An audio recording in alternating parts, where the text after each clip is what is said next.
And good evening, everybody. Welcome to a special presentation of the state semifinals as the St. Thomas More Cavaliers visit Tripp County in south central South Dakota on a brisk fall November evening to take on the number one ranked and undefeated Winter Warriors.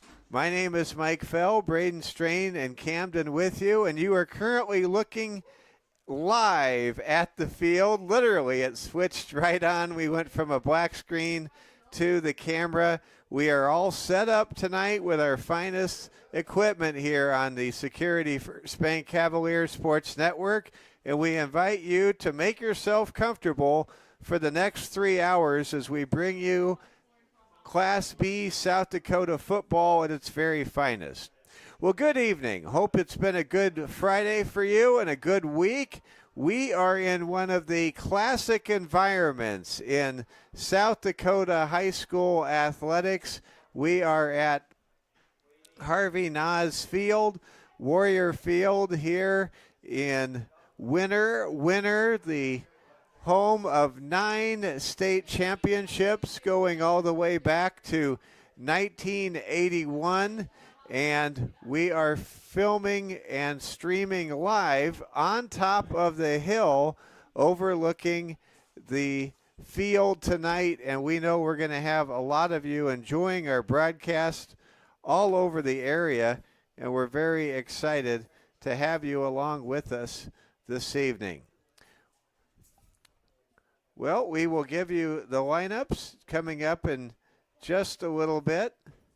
Also going to make sure that we have everything working the way we want it to here. And make yourself comfortable again. Winter and St. Thomas More meeting for the first time in 3 years. St. Thomas More this season, what a story it has been after a tough 0-2 start with a pair of road defeats. East River against number 2 Sioux Valley and number 4 Mount Vernon Plankington. St. Thomas More has rolled, finishing with a perfect run through the months of September and October. And now this Cavalier team, which just completed its walkthrough and its warm-ups, gathering behind the auxiliary home bleachers for final instructions from head coach Austin Hagan.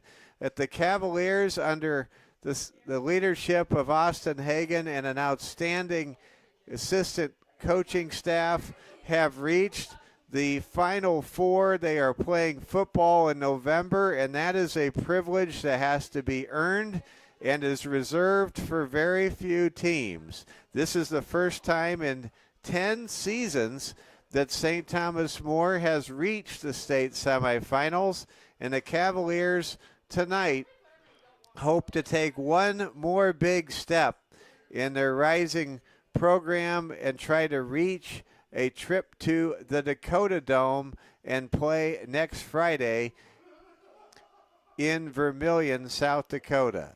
Well, St. Thomas More and Winter, they have a history. They have a past playing one another. St. Thomas More, winners of 11 of the last 12 Black Hills Conference titles, reaching the Dome 6 times. And the two, I would say, most successful, I think it's fair to say this, the most successful programs in 11-man football west of the Missouri River have been St. Thomas More and Winter. And tonight, the acquaintances are being renewed, but it'll be the first time that we see the coaching battle between Trent Olson, the head coach for Winter, and Austin Hagan, the head coach for St. Thomas More. The Cavaliers have really been playing well. They've been averaging well over 30 points a game, and earlier this season, they had 5 consecutive shutouts. St. Thomas More is playing good on both sides of the ball, and last week they had to find a way, and they did on Halloween night in a game we had for you on the Security First Bank Cavalier Sports Network.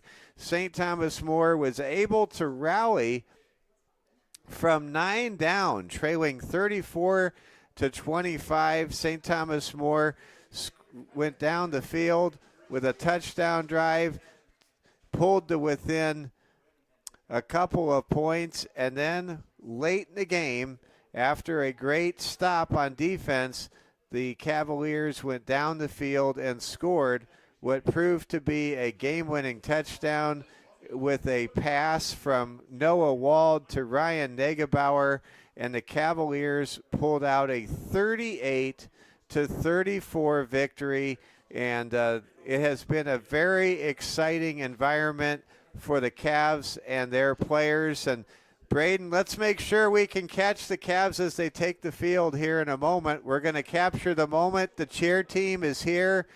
Coach Tracy Stamper's number 3 winning cheer team, and they have a tunnel, and here they come. Here come the Cavaliers. St. Thomas More getting a standing ovation from their fans in the main grandstand. They're running towards the center purple W, and the Cavs are on the field here at Harvey Nas Field at Warrior Stadium, and the Cavaliers are ready to rock. They are ready to give their best shot right now tonight to try to reach the Dome against the 10-0 winner Warriors. We'll get to the starting lineups momentarily. Wanted to capture the moment as Coach Austin Hagen brings out the Cavaliers, who are now in the end zone. We are so glad you're with us on this historic night, our first ever Final Four broadcast on the Security First Bank Cavalier Sports Network. Let's take a moment here and pass along this message from our friends at Security First Bank. Show your school spirit with the Cavalier debit card. For every card produced, Security First Bank will donate $5 to St. Thomas More High School. Get yours today at Security First Bank, member FDIC. Invest in your future with a scholarship from Security First Bank. High school seniors wanting to continue your post-secondary education, apply today at securityfirstbank.com/scholarships. Security First Bank, member FDIC. Well, before we get to the starting lineups, let's talk about how both of these teams reached this big game in the month of November. For St. Thomas More, they were able to defeat Groton area week ago Thursday, 13 days ago in the first round, 40-13. Cavaliers got a touchdown from Dawson Inhofer from 47 yards out and never looked back in that one. Cavs advanced to the semifinal round, and then, as we already described, Cavaliers rallied in a big way, scoring 2 touchdowns in the final 5 minutes in Mount Vernon, avenging a early season 36-30 setback at the hands of the Titans with a dramatic Halloween victory. 38-34, the Cavaliers won last Thursday night to reach the Final Four for the first time since 2014. For the winter Warriors, they beat defending state champion and Black Hills Conference third-place finisher Hot Springs 38-14 in the opening round at home. And then here in winter last week in a rematch of a game that was much closer the first 2 times these teams played, it was number 1 winner destroying number 5 ranked Woonsocket Wessington Springs Sanborn Central 44-0. And that brings us the matchup tonight here in one of 2 state semifinals in the South Dakota Class B high school football playoffs. The other game being played tonight is being played in Volga, South Dakota, far to the north and east of here. The Sioux Valley Cossacks, St. Thomas More's opening night opponent, will be hosting Elk Point Jefferson, who has defeated Winter twice in the last 2 years in the high school football playoffs. Well, here we go. Let's set the scene. St. Thomas More, they are showing they can run, they can pass, and they can play some stout defense. When you look at Winter, what they do is very solid. It's old school. It's running the football. The alignment on a typical formation has a pair of tight ends and a pair of wingbacks and a blocking fullback, and Winter just rolls from there. And what Winter does is they pound the rock between the tackles, and then they can hit you with the counter or a quick pass. And Winter is a very well-coached team. They are a true small-town superpower here in the Rushmore State. And tonight they play host to our St. Thomas More Cavaliers. Let's go ahead and take a look at the starting lineups for Winter tonight. Eli Vober is the quarterback. He's 160 pounds. He's a senior. The blocking fullback is Gus Bartles. He is a 180-pound senior. The receivers, the wingbacks for Winter, are Carson Keyser, a 155-pound senior, and Zach Olson, a 155-pound junior. Both of these wingbacks have wings, so to speak, and they can fly. Kellen Brozick, he is the 190-pound senior. Tight end, he's the son of Jody Brozick, who is a big part of streaming in our state with the Live Ticket broadcast company. Kellen Brozick, we understand, named after one of my heroes growing up, Kellen Winslow of the San Diego Chargers, who is now in the Hall of Fame. Looking at the offensive line for Winter, Derek Faninga is an outside tackle. Also on the offensive line, 240-pound junior Joey Anderson. At offensive guard, it's 195-pound senior Evan Bartles. 200-pound senior is Logan Radent is the other guard. He's a senior. And the center for Winter is a 220-pound junior Parker Mathis. The tight end for Winter is 185-pound senior Austin Blair. That's a look at the offense for the 10-0 Winter Warriors. Let's now go ahead and set the defense for our St. Thomas More Cavaliers tonight. At defensive end, a 180-pound senior Reeve Ross. At defensive tackle, 240-pound senior Gabe Reeve. And the other D tackle is 210-pound junior Brody Lee. And lining up on the edge, the other defensive end opposite Reeve Ross, it's 215-pound junior Max Speed. The linebacking core for St. Thomas More, it's 175-pound junior Broden Sales, 204-pound junior linebacker Josh Elder, 175-pound linebacker Dawson Inhofer, and 180-pound sophomore linebacker Joe Giacometto. The defensive backs for STM have been dynamite this season. 164-pound junior Graydon Juvie, Kane McLeod, and 165-pound junior Ryan Negebauer. That's a look at the lineups when Winter has the football, when STM has the ball. The center is 230-pound junior Cole Nielsen. The right guard, 240-pound junior Marty Reeve. The right tackle for STM, who has really amassed a lot of pancake blocks throughout the season, 250-pound sophomore Rush Turner. The left guard is 220-pound sophomore Jackson Rush. And the left tackle, 240-pound junior Gabe Reeve.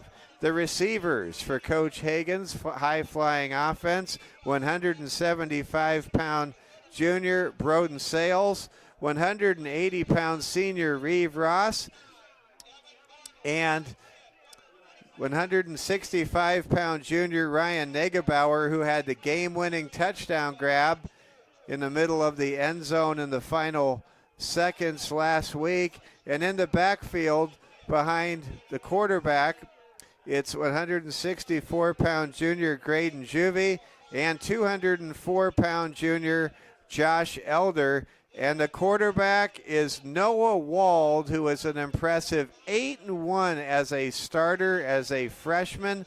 Noah stands 150 pounds strong, and what a season Noah has had. We don't have enough time in a broadcast such as this to give proper accreditation, assessment, and praise for the outstanding job that Noah Wald has done in his first year under center for St. Thomas More High School. Let's look at the winner defense, and it's a dandy.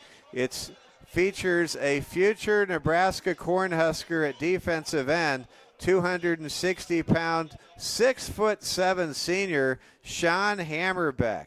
Derek Faninga and Evan Bartles are the defensive tackles. Matt Brozick is out on the defensive end. The linebackers, Seth Heath, a 150-pound junior, 180-pound senior Gus Bartles, who's also the blocking fullback on the offensive side of the line of scrimmage. Riken Oral, a 160-pound junior. And the defensive backs are Carson Keyser, Zach Olson, Austin Blair, and Connor Osborne. And now we will pause to salute America with the playing of our national anthem.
And now it's time for football. Here we go. We've brought you the starting lineups. Braden Strain, Camden with us. Regan Dewar is here. If you want to go on up there, Regan. Great to have Regan with us. We got Camden, Regan, and our technical director, Braden Strain. Mike Fell with you on a crisp November evening, the first Friday in November, and a trip to the Dome is on the line. You wouldn't believe the amazing atmosphere we had earlier today as we boarded the bus at about 9:30. All the students from the middle school and the high school were all assembled, along with many parents and grandparents, and what a send-off it was. It was awesome. Just can't say thank you enough to all of you amazing Cavs fans, the way you rally behind our players and coaches. All right, the captains are out on the field for the coin toss. We'll see what happens here for the Cavaliers. You can see big Sean Hammerbeck. He's going to be a Nebraska Cornhusker in the Big Ten Conference next year, we are told. And this is going to be quite the scene tonight as St. Thomas More and Winter, they meet for the first time in 3 years. And for St. Thomas More, they haven't lost since August. They have a winning streak of 8 games in a row. And for the Warriors, they are perfect 10-0. Winner won back-to-back state titles earlier in this decade in 2020 and 2021. But a lot of the seniors and juniors on this winter team were not in the starting lineup for those title teams. You better believe they want to defend the home field and advance to Vermillion next week. And, of course, our Cavaliers team, we have the same lofty expectations and standards, and it's going to be a great night for football. Just buckle up, get ready. Let's see who won the toss. The officials say St. Thomas More has won the toss, and they want the ball. The Cavaliers want to get after it.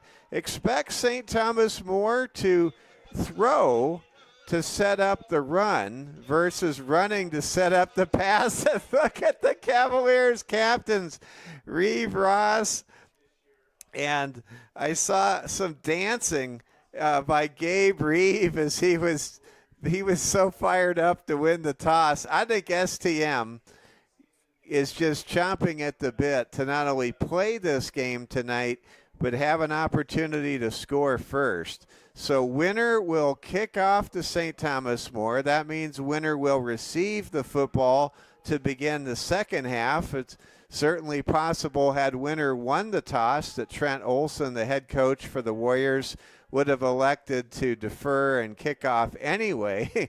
But for St. Thomas More, they say, give me the ball, let's go, let's go. Well, how about we go? Mike Fell, Braden Strain, Regan Dewar, Camden here. Let's begin this big night of football. A trip to the Dome, the Dakota Dome, hanging in the balance. Winner, St. Thomas More, ready to begin right now. The Warriors kicker is Carson Keyser, one of the four captains for the number one ranked Warriors. Ball is on the tee at the 40, and we are underway. Keyser with a good boot. Handled by Juvie at the 15. Ahead to the 20, to the 25, and he's knocked off his pins at the 31-yard line, setting up first down and 10. The Cavaliers wearing the same road uniforms. They have won in their previous two playoff victories over the Groton area Tigers 2 weeks ago and the Mount Vernon Plankington Titans last week on Halloween night. The Cavaliers with the white tops, the navy blue numerals, and the black pants with the black helmets with the STM with the T represented by the Holy Cross. And we are underway. The Cavs go 5 wide. In motion is Kane McLeod. Quarterback Noah Wall being flushed. Going to keep it himself, and he runs out of bounds, and a flag comes in late and make that 2 flags. We may have had holding on St. Thomas More. Usually the flags are thrown behind a play when there is offensive holding, and St. Thomas More looks to be going backwards. And it is holding on St. Thomas More. The officiating crew is from the Pier area. Not sure we've had this crew at this point this year, and let's hope they do as great a job as last week's crew that had the officiating responsibilities in Mount Vernon. All right, St. Thomas More now lines up, and it's first and long. Quick pass completed to Broden Sales. Sales going to be racked up and dropped, but not before a gain of 4 yards out to the 25-yard line, setting up second down and 14 for St. Thomas More.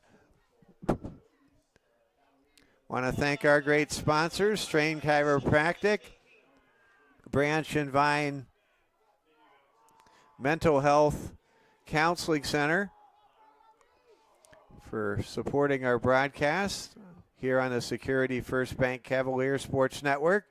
Cavaliers break the huddle. Again, they go 5 wide.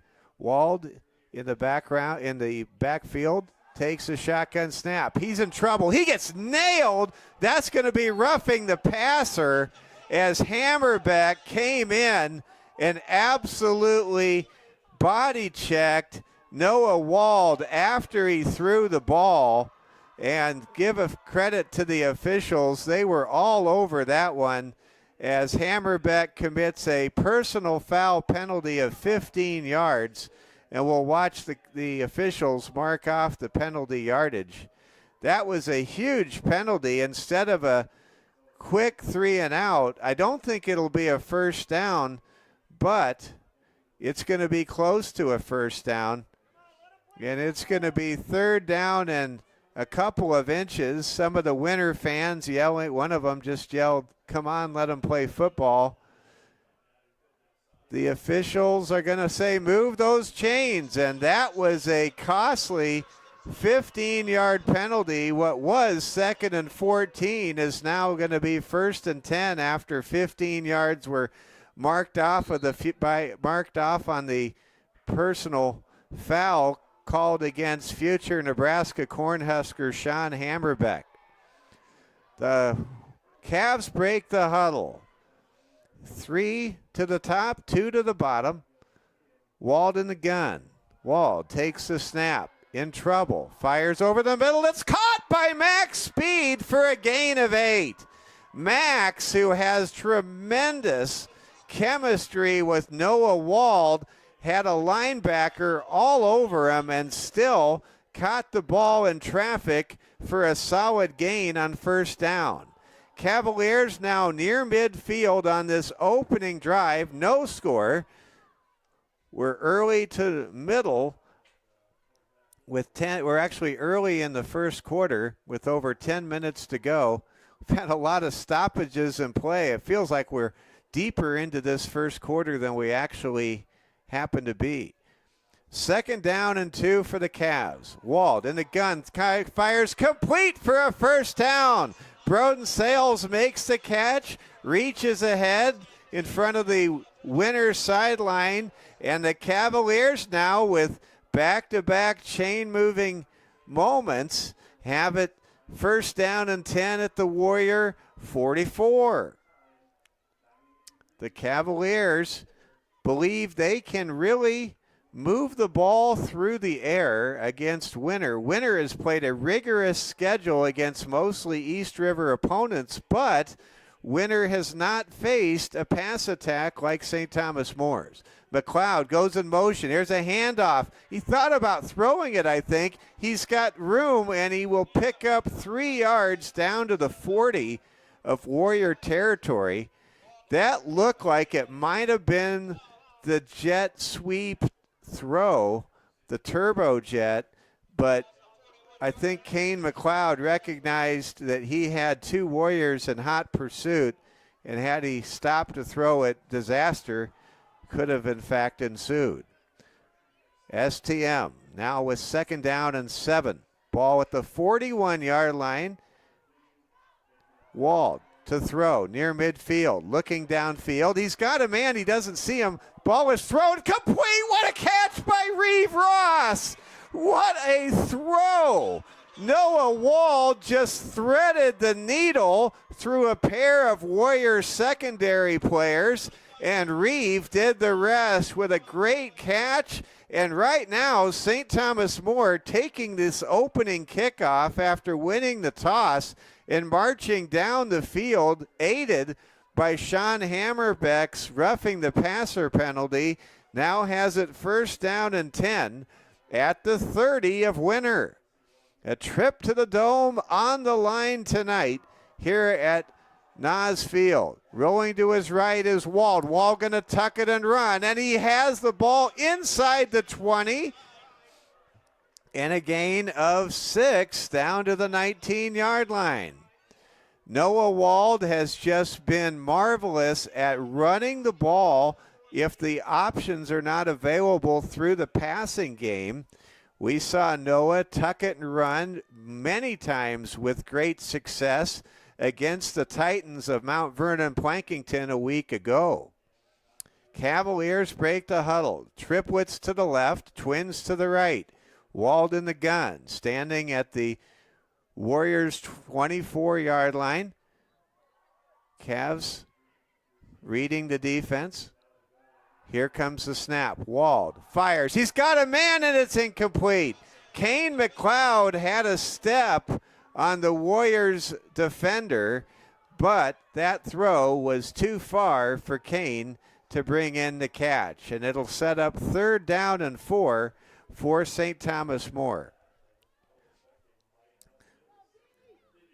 What a great environment. We are filming from a pretty high position tonight on the Security First Bank Cavaliers Sports Network. We're on the big hill on the south side of Warrior Field. 3rd down and 4. Cavs with the ball at the winner 19. Wald in the gun. Quick throw is caught. Close to a 1st down. Stretching for the first is Sales. It all depends on the spot.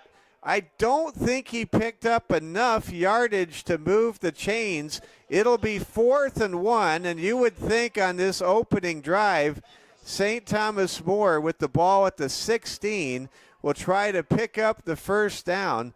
And don't be expecting the Cavs to go jumbo up the middle and run the ball with a sneak or anything like that. I think the Cavs will probably run their conventional alignment, and they will.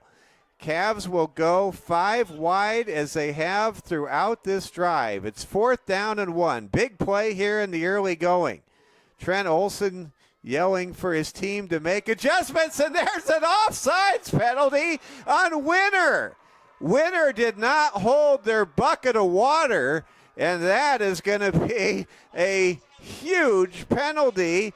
Talk about getting the Cavs off the hook in a Final Four playoff game. Well, I guess. Cavaliers now 1st down and 10 at the Winner 11. That's 2 penalties on Winner that have spotted STM 1st downs. 1st down and 10 for St. Thomas More. Noah takes the snap, has all day to throw. Now he's in trouble, and he's stripped by Hammerbeck. Ball is on the turf, and Winner has recovered. Sean Hammerbeck with a sack, a strip, and the Cavaliers have turned over the ball, but there's a flag down in the end zone and at the 3. This might wipe out the sack and strip. St. Thomas More might still have the ball. Let's see what the officials tell us. What a huge play by Hammerbeck. You can see why he's going to play on Saturdays in the Big Ten. And that is a penalty against Winner, and the crowd for St. Thomas More loves it. They're going crazy on the far side of the field from where we are filming on top of the hill. Wow. Winner has committed a number of penalties, and the student body for St. Thomas More is chanting, "You can't do that, you can't do that," and you can't do that. And the St. Thomas More Cavaliers will now have it 1st down and goal to go at the 6-yard line of Winner. Can the Cavaliers cash in? What an opening drive this has been. Cavs with 3 to the top. Max Speed, the tight end, split to the outside. Back to throw. Wald. His throw is caught for a touchdown. Reeve Ross scores the touchdown to make it 6-0. St. Thomas More. Oh, wait a minute. I don't see the arms in the air. I saw the touchdown, and I don't see a flag. What are we talking about here? Was there even a play? And they're going to call a penalty against St. Thomas More, and that takes away what appeared to be a 6-yard touchdown strike from Noah Wald to Reeve Ross just inside the near pylon, and that's a big penalty. It will push the ball all the way back to the 16. And it looks like that was a holding penalty, but I never saw the flag on the field. Well, both of these teams have definitely got off, in terms of penalties, to an inauspicious beginning in this big Final Four game. Cavaliers now first down and goal to go from the 16. There's a throw to the end zone, and the pass is incomplete. Pass was intended for Broden Sales. The defender in coverage, I believe that time was Zach Olson for Winner. Check that. That was Carson Keyser that was in pass coverage for the number 1 ranked team in South Dakota Class B football.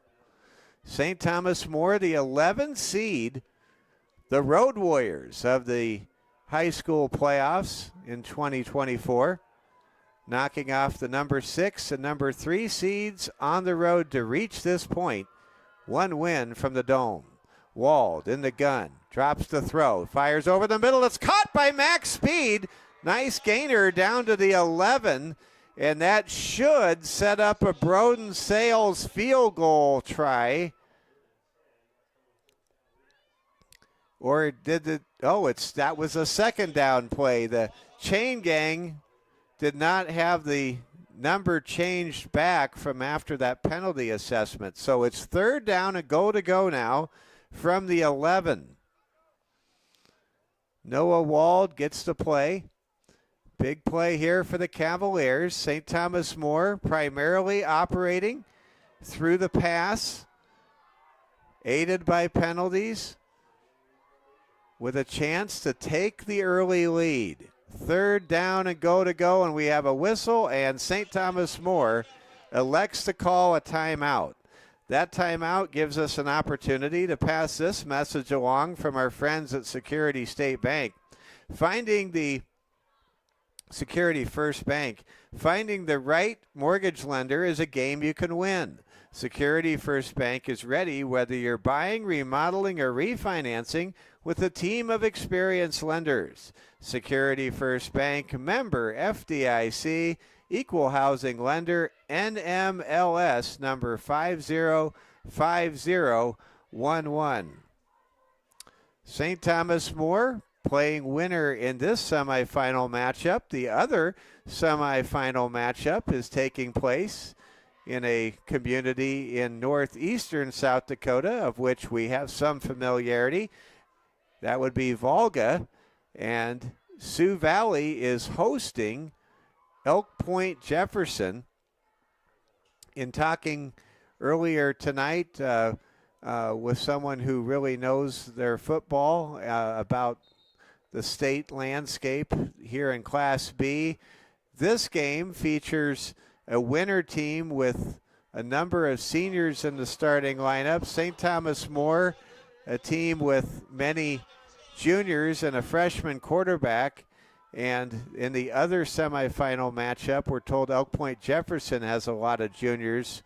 And, of course, we know Sioux Valley from our opening night meeting with the Cossacks has a senior-dominated team. I'll get back to the thought in a moment. Here we go. Big play. Third down, go to go. Throw into the end zone is caught by Broden Sales for a touchdown. The officials, though, have a flag down back at the 15, and I think they thought Sales may have bobbled the ball. I think it's possible he did. Let's see what, in fact, the officials say. The officiating crew from the state capitol up here is going to decline to see the penalty declined. So that wiped out what appeared to maybe be a Broden Sales touchdown to begin with. St. Thomas More now has it fourth down and goal to go at the 11-yard line near the original line of scrimmage after 6 plays have taken place. St. Thomas More breaks the huddle. They're going to go for it.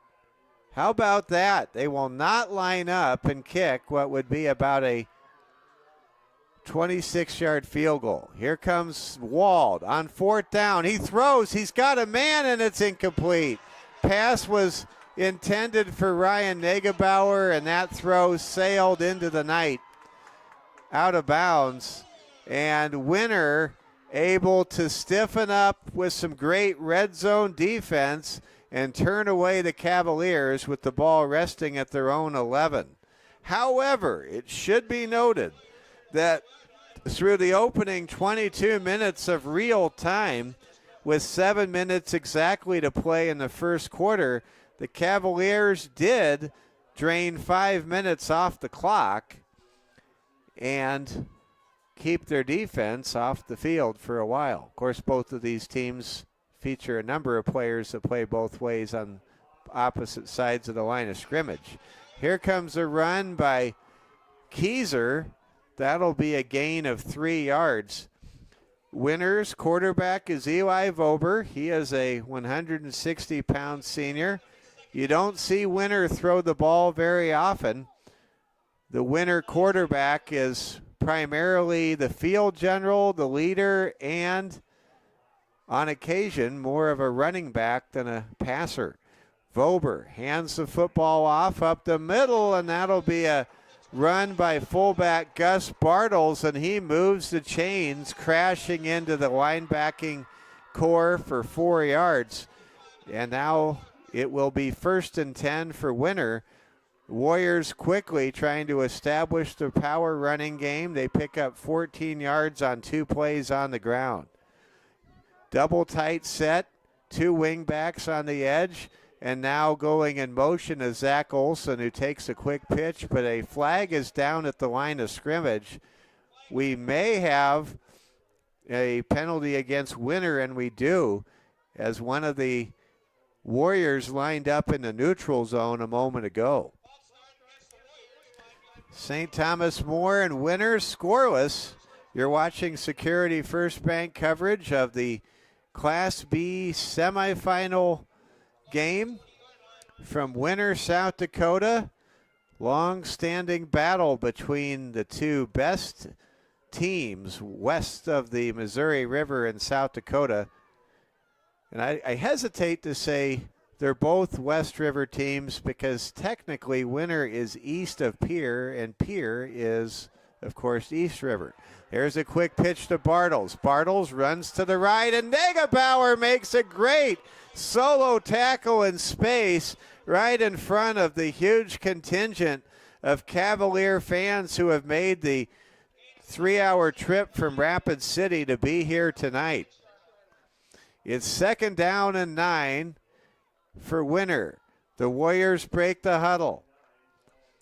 You couldn't ask for 2 more different approaches on offense so far in this game between STM. There's a double tight stunt, and then one of the Cavaliers jumps into the neutral zone unabated. But the Cavs say there was a motion penalty on Winner, and there was. The officials agree. Right now, Winner becoming their own worst enemy. The Warriors, who are ranked 1st in the state, have actually committed 6 penalties so far tonight. Maybe Winner is tight for the start of this game. I'm not sure. Here we go. 2nd down and 14. Mike Fell, Braden Strain, Regan Dewar with you live from Nas Field, Harvey Nas Field here in Winner, South Dakota. There's a run up the middle, gain of 3 yards. Winner with a very proud football tradition. They have won 9 state titles, including 2 to open this decade. That was a gain of a couple yards. It's 3rd down and 12. Can the Cavaliers get the ball back here in this scoreless first quarter with 4:30 and counting here in quarter number 1? Eli Vober under center. Behind the center, now stands up. Now crouches low. Takes the snap, does a quick pitch, gives it to Olson, who's tackled. Keyser, who's tackled for only a gain of 3, and the Cavs will get the ball. Here comes the punting unit. St. Thomas More's defense all week long has been preached to about assignment football, not giving up big plays in the running game like they did several times in Mount Vernon. And STM with assignment football able to get the ball back. Of course, you have to always watch for a fake in a game like this. There's a high snap. Winner doesn't punt very often. They don't get a lot of punting practice. There's a punt, but it takes and it lands around midfield. Takes a favorable roll for the purple and gold of Winner down to the 43-yard line.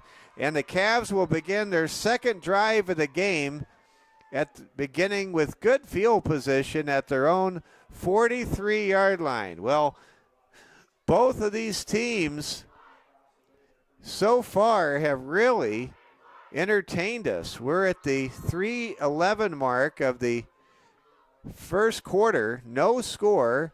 Cavs now back to work, and they quickly waste no time getting back to their spread. Twins to both sides of the alignment. Handoff goes to Elder. Elder running hard, able to pick up 4 yards.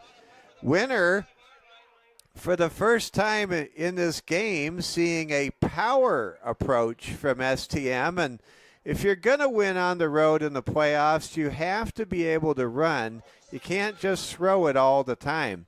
St. Thomas More proved that they could go on the road and run it successfully when they went to Groton and when they went to Mount Vernon for a second time this year last week.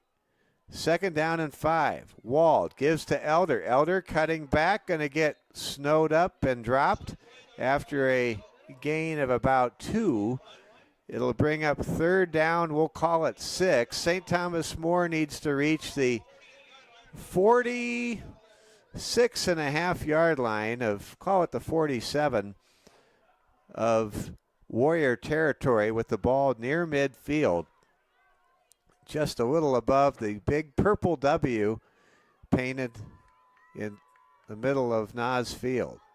Here we go. Snap goes to Wald. Wald fires in the flat, incomplete.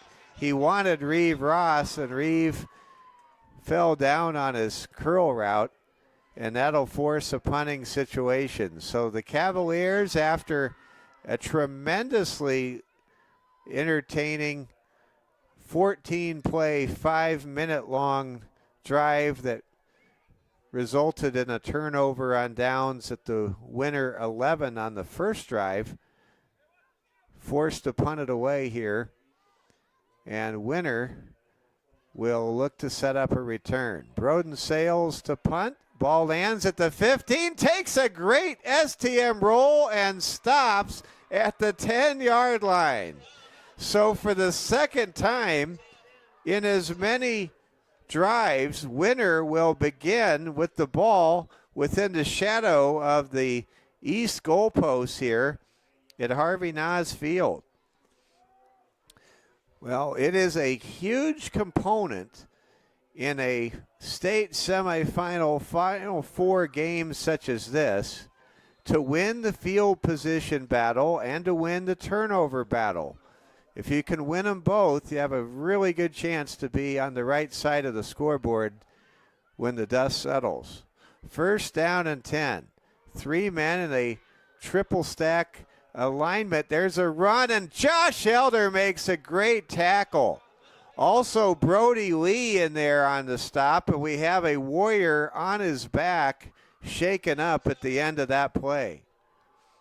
Man, did Brody Lee do a great job of going low. And then Josh Elder, the middle linebacker for St. Thomas More, really cleaned up well to limit Winner to a 2-yard gain on their first play. And now we're going to have a stoppage of play here, as it appears the player for Winner is perhaps hurt with some injury to his lower leg area. They're going to try to get him on his feet, and they do. And now he's walking. I think he's going to be okay. That's a good sign as the crowd puts their hands together for Derek Faninga, who was shaken up on that play for the Winter Warriors. 2nd down and 7 coming up for Winter. They have the ball at their own 14-yard line. Happy to have you along with us wherever you're watching, whether it's Rapid City or anywhere across the state this evening, welcome aboard to the Security First Bank Cavalier Sports Network tonight. 2nd down and 7. Run goes up the middle. Charging hard is Bartles. He's close to a first down, and he has the first down out to the 21-yard line. Winners fans making some noise. Good crowd on hand. We've got Cavs fans and Warriors fans in the grandstand as well as on the hill. I noticed that in the grandstand, the fans for Winter have their name engraved on the bleachers where they're going to sit every game. Talk about dedication. Here comes a quick pitch. Keyser has it, and Elder wraps up Carson Keyser on a delayed end around up the middle, and let's see what this flag has to do with the proceedings. Officials talking things over momentarily. And they're going to call a chop block against Winter. That is a huge half the distance to the goal penalty against the top-ranked Warriors. St. Thomas More will take the call, and I'm hearing again protests from Winter fans saying, let them play. But that was a chop block call against Winter, and that brings the ball all the way back to where this drive began at the Winter 10-yard line. Winter breaks the huddle. Winter in their home purples, white numerals, gold helmets going right to left across your screen or mobile device. Quick handoff goes to Keyser. He's in trouble, and he gets dropped. That time it looked like Keyser was stuck in a patch of quicksand, and that's because one of the defensive linemen, Gabe Reeve, had the ankle of Mr. Keyser, and then Elder met Winter with an unfortunate fate. And we have reached the end of the first quarter, and look at these fans. Regan, if you can get a close-up for the Cavs fans, they're going absolutely wild. St. Thomas More and Winter in a scoreless duel through the opening 12 minutes of play. Well, I would say this. St. Thomas More has answered some looming questions as to whether or not they can go toe for toe with this Warriors team tonight. The answer is yes, they can. And just get ready for 3 amazing quarters coming up in the next 2 hours of play. This has really been a start. Let's go ahead and pass this message along from Security First Bank. Every great teammate succeeds with great partners. Security First Bank is proud to be your community partner, both on the field and around town. Security First Bank, helping you achieve your financial goals. Security First Bank, member FDIC. And the Cavaliers' defense rising to the occasion again and again. We have yet to see quarterback Eli Vober even put the ball in the air. Back when Winter won back-to-back state titles, I think they won a playoff game, if I heard correctly, where they didn't pass one time. There are coaches out there who say when you pass the ball, 2 out of 3 things can happen, and they're not good. Here comes a run up the middle, rambling and rumbling through a couple of Cavalier defenders, bringing the ball back to the original line of scrimmage on that play was Riken Orrell, the reserve fullback for the Winter Warriors.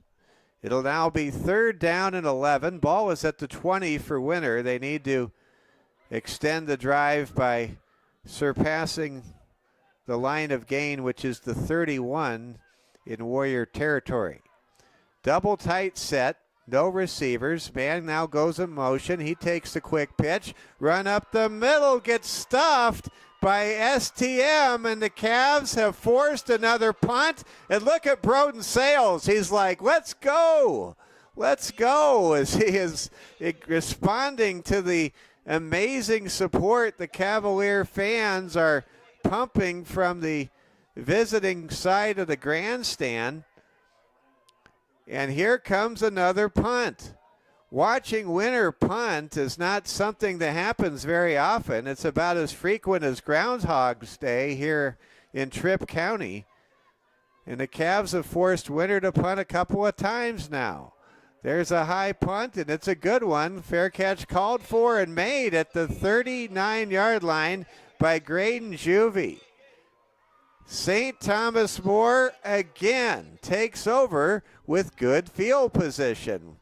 No team has managed to score, but St. Thomas More, by winning the field position battle, has really taken pressure off of their defense and allowed the Cavaliers to concentrate, get off their blocks, and play the kind of assignment defense, assignment football that defensive coordinator Craig Nowotny and head coach Austin Hagan fully expect. And let's get back to what assistant coach Joe Gutierrez continues to tell the Cavs on defense, which is you don't have to make every play. You just have to do your assignment. Trust the guy next to you. Running with the ball is Noah Wald. He's wrapped up and dropped like he was on an old 1970s sit and spin and put on the turf at the 39-yard line. It'll bring up 2nd down and 9 for the Cavaliers. Mike Fell, Regan Dewar, Braden Strain with you tonight on a perfect night for football in the south central part of our great state, just to the west of the Missouri River and about a half hour south of I-90. Back to throw is Wald. Wald fires it downfield. He's got a man. It's caught in bounds by Kane McLeod. That will be a huge 30-yard gainer down to the 33-yard line. What a nice rainbow from Noah to Kane McLeod. Wow. And good adjustment there by Kane, as the two men who have started at the quarterback position this season made the magic happen a moment ago. 1st down and 10. Wald, time to throw, fires over the middle. It's intercepted. Picked off in the secondary by Keyser, and a flag is down after the interception. That will stand, it appears, and I think St. Thomas More has committed their first turnover of the game, and I don't know what Noah Wald was expecting or seeing, but that throw definitely went right to one of the secondary players, Carson Keyser, the safety for Winter.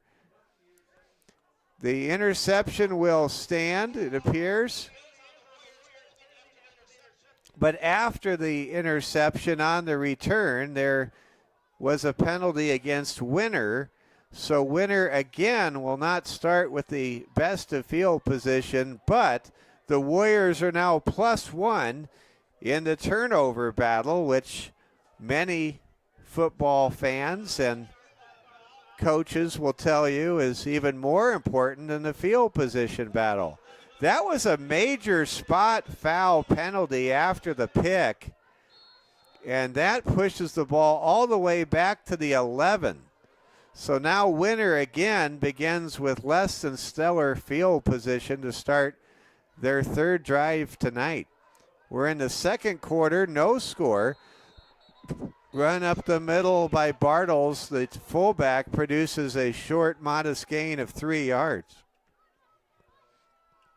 Stay tuned. At halftime, we will have Superintendent Dr. Julie Tipton joining us, and we have the Cavalier to tell you about later on. It's always good to catch up with our wonderful leader, Dr. Julie Tipton.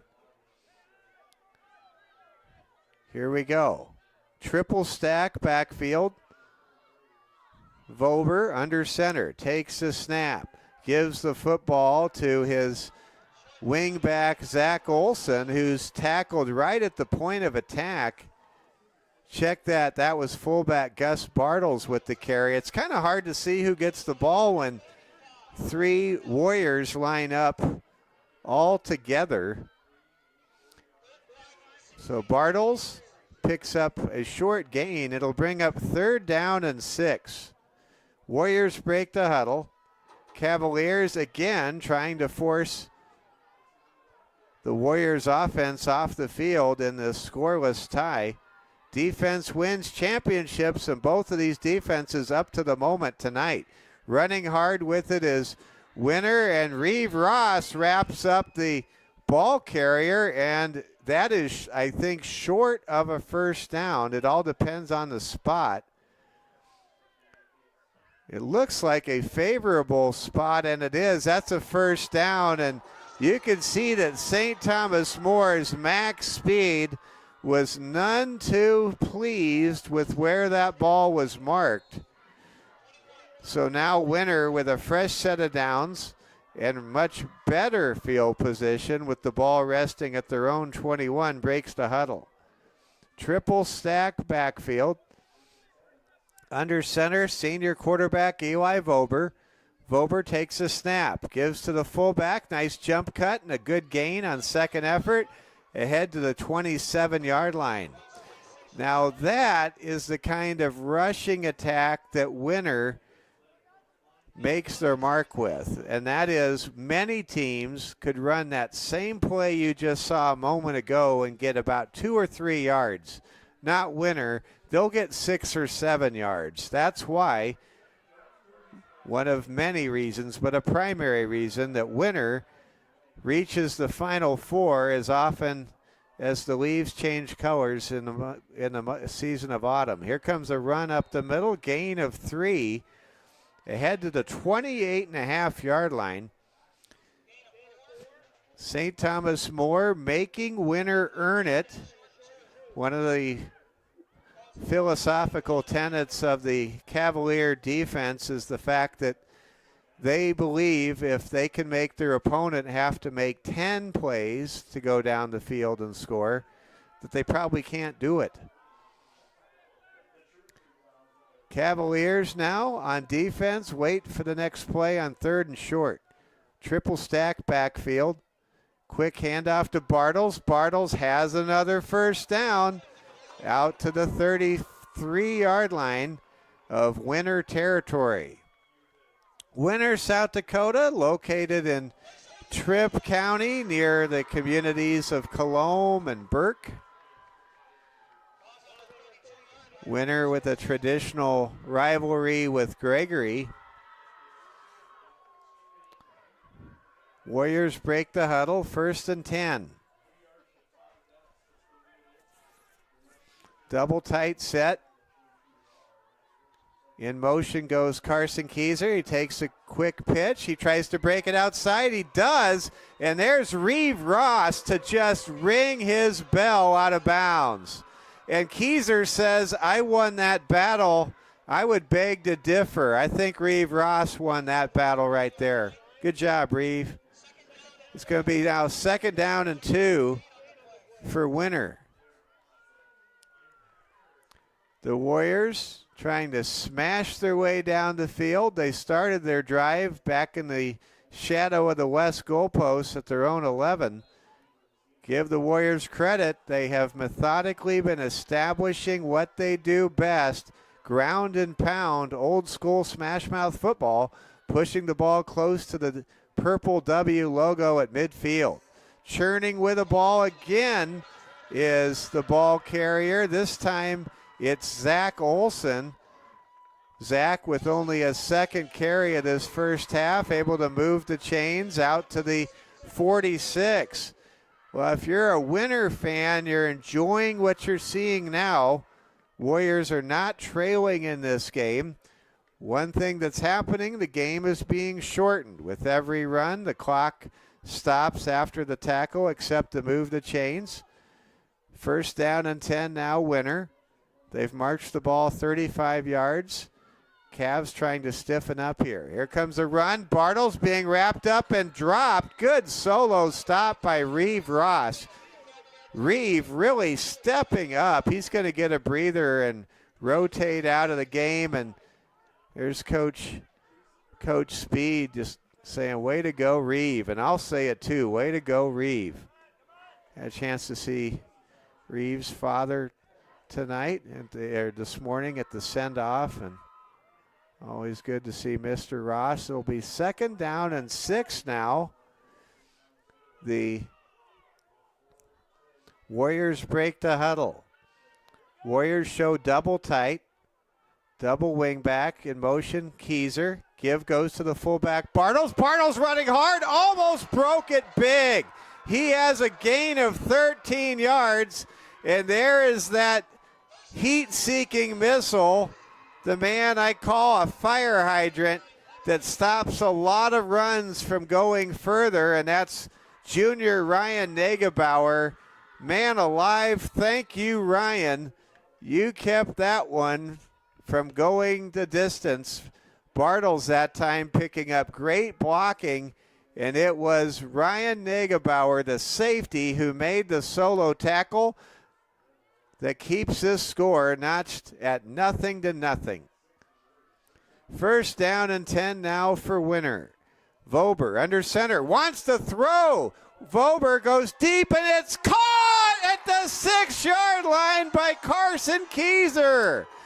Vober 1 for 1 in passing, and that's a gain of 30 down inside the 10 to the 8-yard line. Well, if you had that on your bingo card tonight, you just won yourself a prize. 1st down and goal to go now for Winter at the 8-yard line of St. Thomas More. Mike Fell, Braden Strain, Regan Dewar with you tonight. Coming to you live from Winter. A trip to the Dakota Dome on the line for these two teams and these two great high schools. And we are kind of watching a delay here, not sure what's going on. Clock at 3:22 to go. There's a flag way back at the 47. I think it just dropped out of the pocket of the officials. Kind of one of those where's my keys moments.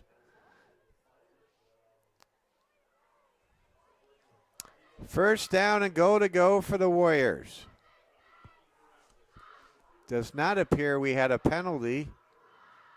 The flag was way behind the play, but come to think of it, that is the backfield of where that great pass from Vober to Olsen originated, so maybe there was some kind of penalty. The officials having a conference. I'm sure they are not analyzing our election results. We'll see what the ruling is in a moment. And they're just going to say it's first down, no flag. First down and goal to go at the 8-yard line. The Warriors break the huddle. Warriors trying to score first here on their own field, Harvey Nas Warrior Field. Vober under center. Watches Keyser go in motion. Vober going to keep it himself. He will score! Touchdown, Eli Vober. And Winter is able to march 89 yards on 10 plays to score first, and the Warriors have a 6-0 lead over St. Thomas More. That was a vintage Warrior drive. Power running, halfback draws, and runs that became more effective as the drive went along, and the running set up that Vober to Olsen play that brought the Warriors to within the end, the 10, and there's a 2-point conversion pass to Sean Hammerbeck, the future Nebraska Cornhusker, and it's 8-0. Winner leading 8-0 as Vober connects with Hammerbeck on the 2-point conversion attempt. And now St. Thomas More, who is playing a great first half by most measurements, except in the turnover battle and on the scoreboard, will have to regroup down 8-0 in this one possession game with exactly 3 minutes to play. Coach Hagan talking to the officials, and I'm not sure what it's about. We don't see Coach Hagan on the field talking to the officials with this much emotion very often. And Coach Hagan has his say, and now we'll wait for the kickoff. Back to return the kickoff, Negebauer, Juvie, and Burke Eschmeyer. And it should be noted, Coach Gutierrez, has some special return packages that have been installed very well for this game. I'll leave it at that without spoiling any of the ensuing potential suspense. Here comes the kick. Going to be taken by Juvie. Juvie running hard, fumbles the ball. I think St. Thomas More was able to get on top of that fumble. Oh, is that close to a turnover? Still no indication who has the ball. Neither team jumping up and down like they have it, and St. Thomas More, I think with a collective sigh of relief, has the ball with 2:53 to go. Wow, that was nearly a turnover for St. Thomas More. Juvie just had the ball squirt out as he was hit hard around the 30-yard line. The ball actually went forward by 3.5 yards, and it's resting at the 33 where the Cavaliers begin their fourth drive of a very exciting first half. Currently Winter in front, 8-0.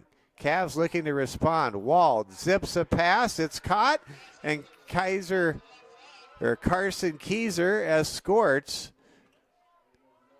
Broden Sales out of bounds after a short pickup of 4 yards. 2nd down and 6, forthcoming for St. Thomas More. Cavs want to answer, and that's so important when you reach the playoffs that you can answer your opponent's touchdown. 2nd down, and we'll call it a long 6. In the gun, it's Wald. In the backfield, it's Juvie. Juvie takes the carry and picks up about 3, crashing into the teeth of the Winter front. Sean Hammerbeck, if you see him, he's number 88. He looks like a man among boys out there. He's going to be a big part of the Black Shirts tradition in Lincoln for Coach Rule starting next year. Here comes a throw. It's going to be almost intercepted. Pass was intended for Ryan Negebauer.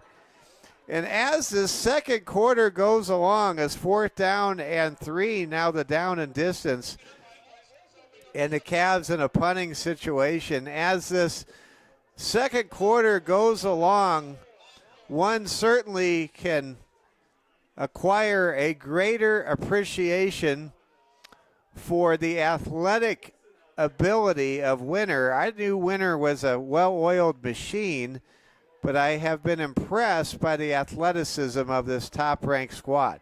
Here comes a long kick. It's flubbed and jumped on by Carson Keyser with no return at the 23-yard line. Well, St. Thomas More now with 1:52 and counting. It shouldn't be counting. I think the clock should be stopped here. Oh, I realize I'm watching a delay. Clock is stopped. But we're inside of 2 minutes as Winter will take over 1st and 10 at their own 23-yard line. Want to thank all of you for tuning in. First time in 10 years St. Thomas More has reached the Final Four, and they're giving it their all and making us proud tonight. 1st down and 10. Vober under center. Quick pitch goes out to the wingback, Carson Keyser, who's dropped after a gain of about 7. The Winter Warriors block exceedingly well under head coach Trent Olson. The Winter Warriors, who have won 2 of the last 4 Class B state championships and who won 3 Class A state titles under the legendary Harvey Nas, the late, great Harvey Nas, playing extremely well so far tonight, leading 8-0 against a St. Thomas More team that has not lost since Labor Day weekend. First down and long. Vober under center. Going to keep it himself. Tries to break it outside. He makes a man miss and picks up solid yardage out to the 26-yard line. Eli Vober with a nice pirouette move right there. That was the kind of move that would make the French dancing community smile. Second down and 7 now for Winter. The Warriors break the huddle. Double tight set. Fullback Bartles behind the quarterback Vober. Eli calls the count. Quick pitch goes to Keyser. Keyser with blocking up out in front with a good convoy. Finally gets tripped up with an ankle tackle at the 40, but not before he picks up a first down. And now the chains are moving with a little bit over 1 minute to go. Clock certainly the friend of St. Thomas More.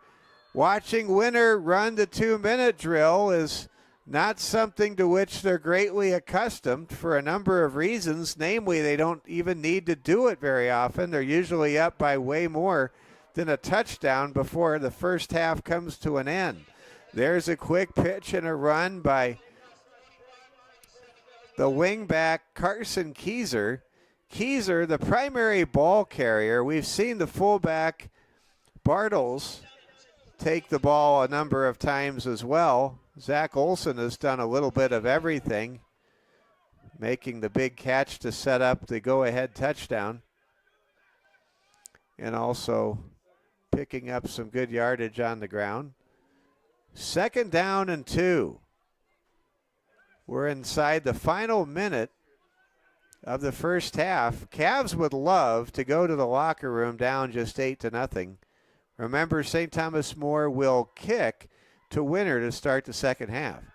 Vober going to keep it himself, and he gets popped, and then he gets hit out of bounds by St. Thomas More. Will there be a flag? The officials, I don't think, saw it there. The crowd saw it. No flag, but Marty Reeve that time. Marty Reeve was on the bench, and he kind of gave a shot there to the ball carrier as he went out of bounds. Wow. Cavaliers catch a break. There was not a personal foul penalty called against Marty on the bench. First down and 10. Big break there for the Cavs. And we may just see one last run here before time expires. Quick pitch goes to Keyser. Keyser running strong, gets finally tackled at the second level by Ryan Negebauer. Negebauer helped up in a nice show of sportsmanship by Keyser after a nice run on that kick-out sweep. I'm unable to see in real time. Oh, now I can. I figured out how to see it. 27 seconds to play in the first half. Ball is at the 39-yard line of St. Thomas More territory. Mike Fell, Braden Strain, Regan Dewar with you. So happy you're making us a part of your Football Friday. We're going to see a measurement here. Gives a chance to kind of put some more gas in the tank of the Cavaliers defenders. St. Thomas More, if you're just joining us, they march the balance of the field and were turned away at the 11-yard line on their opening drive. St. Thomas More unable to get that close again on offense. Winner forced to come off the field without any drives happening in the first quarter, but then the Warriors were able to put together a 10-play, 89-yard touchdown drive, finished off by an Eli Vober 6-yard touchdown run, and then a 2-point conversion to the tight end, future Husker Sean Hammerbeck from Eli Vober to take an 8-0 lead. That's where we currently stand. There's a double reverse, running hard with it. It's Olsen, and he's loose. He might score, and he will. Touchdown, Zach Olsen.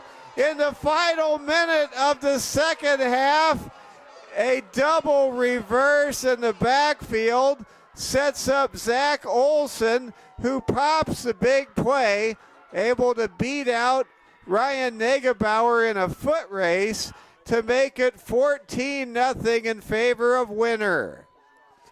Zach Olsen, who has not touched the ball often, but when he has really made magic happen. He caught that 30-yard pass from Vober to set up the touchdown run earlier in the second quarter, and now Zach Olsen on a double pitch, able to take it to the house. Here comes a 2-point run for Winner, and it's good. Carson Keyser runs it in for 2, and just like that, Winner, before the intermission, takes all the momentum and a 2-score lead, 16-0, on a 40-yard touchdown run on a double pitch by Zach Olsen. St. Thomas More now going to have to struggle for some answers, and they'll be able to make some adjustments. And we'll see what St. Thomas More can do coming out of the locker room at half. Cavaliers have played very well on the balance, but it has really been all Winner in the second quarter, and the longer this game goes along, the more you yearn for the Cavaliers to have been able to put it in the end zone on their opening drive back in the first quarter. Cavs now down 16-0. Winner set to kick the ball away. Really like this environment here. It's great to just have football center stage. You don't have any of the songs you hear at other football games. It's just two teams playing Final Four football tonight on a brisk but not overly cold night in Winter. There's a high kick. Going to be handled by Negebauer. Negebauer running hard, turns the corner, gets a decent return out to the 32-yard line. Only 12 seconds remain. Cavaliers will either run a traditional play, take a knee, or maybe look to page number 56 of the playbook for something special. We'll have to see what happens. St. Thomas More down by 2 scores. Winner able to convert both of their 2-point conversion tries, and it really puts a lot of pressure on STM in the second half for sure. And there's a kneel down, and we have reached the intermission. St. Thomas More trailing 16-0 at number 1 Winner. Winner didn't start the game the way they wanted to, but they're very happy, and they have a ton of momentum, leading 16-0 as they race to the far corner of the field and head to the locker room. The Warriors on their home field here at Harvey Nas Field, celebrating a 2-score lead at the half. We're happy you're with us tonight. The other semifinal game is taking place tonight in Volga, South Dakota. Sioux Valley against Elk Point Jefferson. If we get a score from the public address announcer, we'll be sure to pass that along.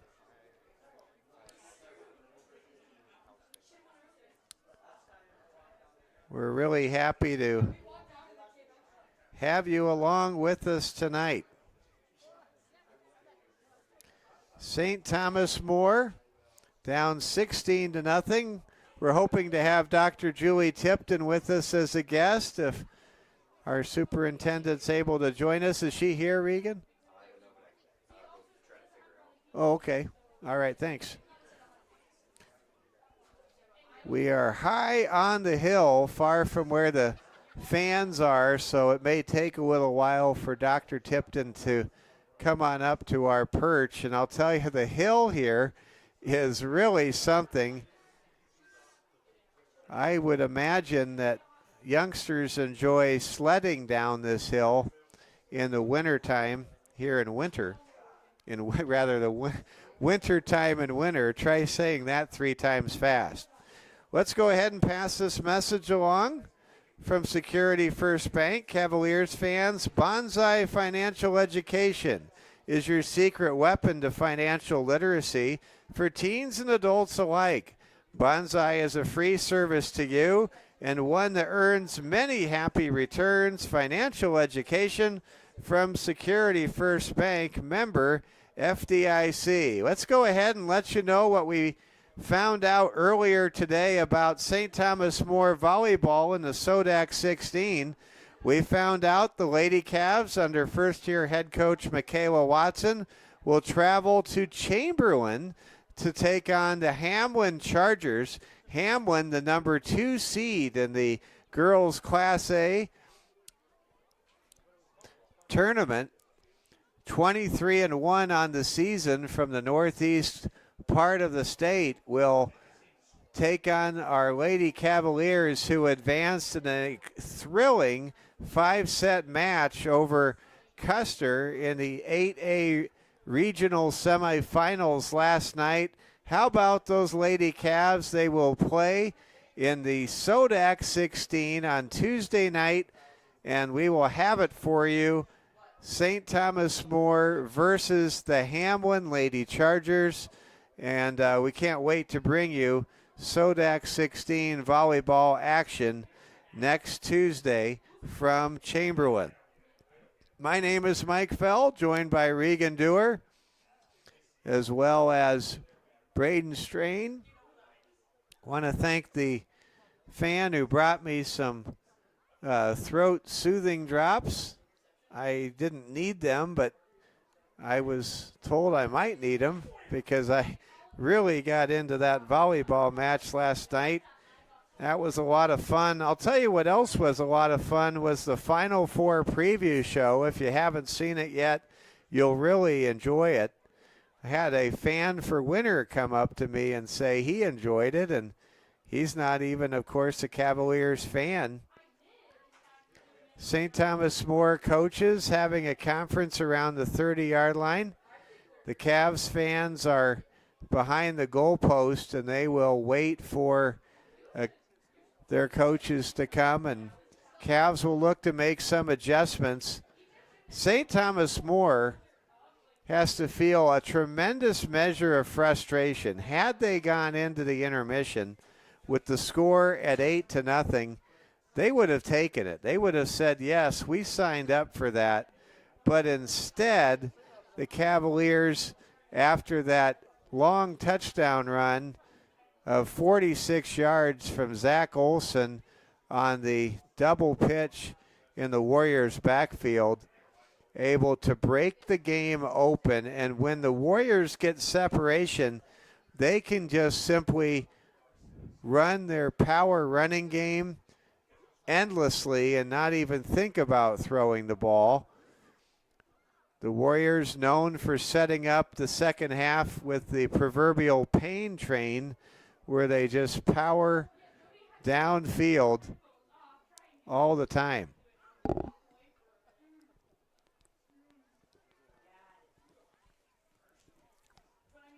We're happy to have you with us tonight. Want to pass along the Cavalier event coming up next Friday. It'll be a lot of fun for everybody, and I think we have Julie here to talk about the Cavalier and more. In studio, or I should say in the press box, we have our superintendent, Dr. Julie Tipton. Dr. Tipton, I'll have you put these headphones on and make sure the mic's pointing. There we go. We're good. Well, thanks for joining us. Absolutely. Well, I don't know about you. I don't think it gets any better than what we saw at about 9:30 this morning to have all of the students for St. Thomas More High School and all the students for St. Thomas More Middle School all lined up to cheer on our Cavaliers as we got on the bus. It was sure exciting to see everybody pumped up and ready for today. It was just awesome. You know, when you look at what this playoff run has meant to the alumni for St. Thomas More, I'm told it has meant more than you can possibly even imagine. You know, for a long time, long before you and I became familiar with St. Thomas More High School, the Cavaliers reached the Dakota Dome 6 times and played for it all, and the Cavs would play in these Final Four games, you know, year in, year out.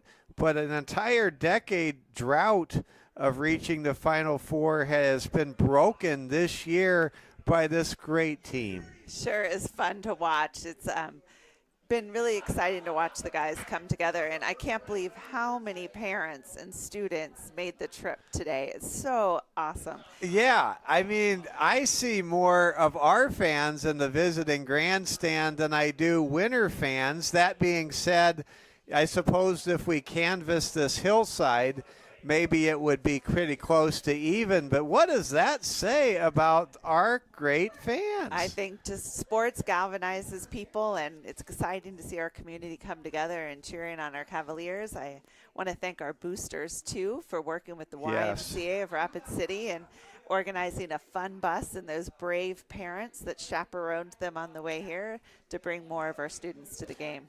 We're talking with Dr. Julie Tipton, superintendent for the Rapid City Catholic School System. Before I talk to you about the Cavalier coming up next Friday, I want to talk about our volleyball team. How about Coach Michaela Watson and the Lady Cavs digging deep and finding a way last night to win a 5-set classic over Custer? Oh, it was nerve-wracking. My husband and I were driving to Sioux Falls last night. We had a school choice symposium today, which will be really great for our school system if we get that legislation to go through. All right. So we're in meetings today. So we listened on the way up to Sioux Falls last night. My husband was like, I'm so nervous. But it was a great victory. Great to see our girls rally, really dig down deep and pull it out. So it was exciting. It's exciting, and we found out earlier today, Activities Director Craig Nowotny informing us on the bus that the SODAC 16 game will be played in Chamberlain, which is the neutral site selected by the State Activities Association, and we will be there Tuesday night in Chamberlain for the Lady Chargers from Hamlin and the Lady Cavs. It'll be fun. Be good. I'm excited. You know, this is it's amazing how, as you mentioned, sports brings us all together.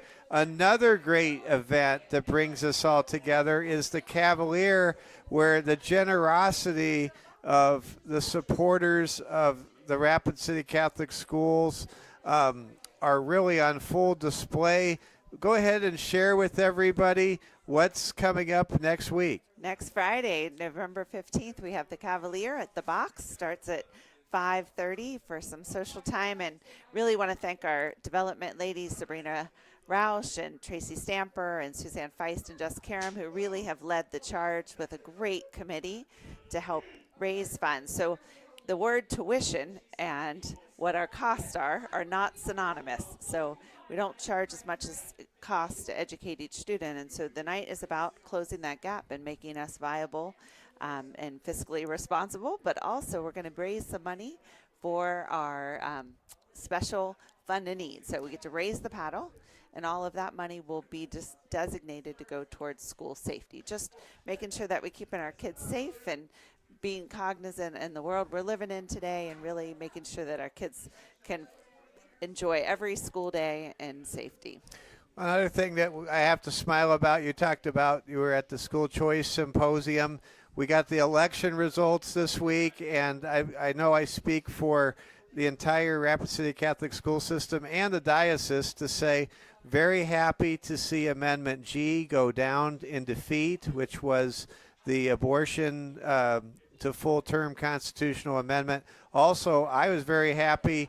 I know a number of people that are involved with the Rapid City Catholic Schools were happy to see yet another attempt to legalize recreational marijuana fail as well. It was a good week at the polls that way. Absolutely. Our bishop did a beautiful job partnering with the Bishop of Sioux Falls and writing a letter thanking his constituents for their support on those two important amendments. Yeah, and it just makes it a safer place all the way around, both for protecting the rights of the unborn and standing for the sanctity of life here in South Dakota, and then also, of course, just to keep marijuana away. I always say the same thing about marijuana, no matter what anyone's views are. I would just say I've never seen anybody get up at a Hall of Fame speech or a banquet and say that they owe the success they have in life to drugs or alcohol. Absolutely not.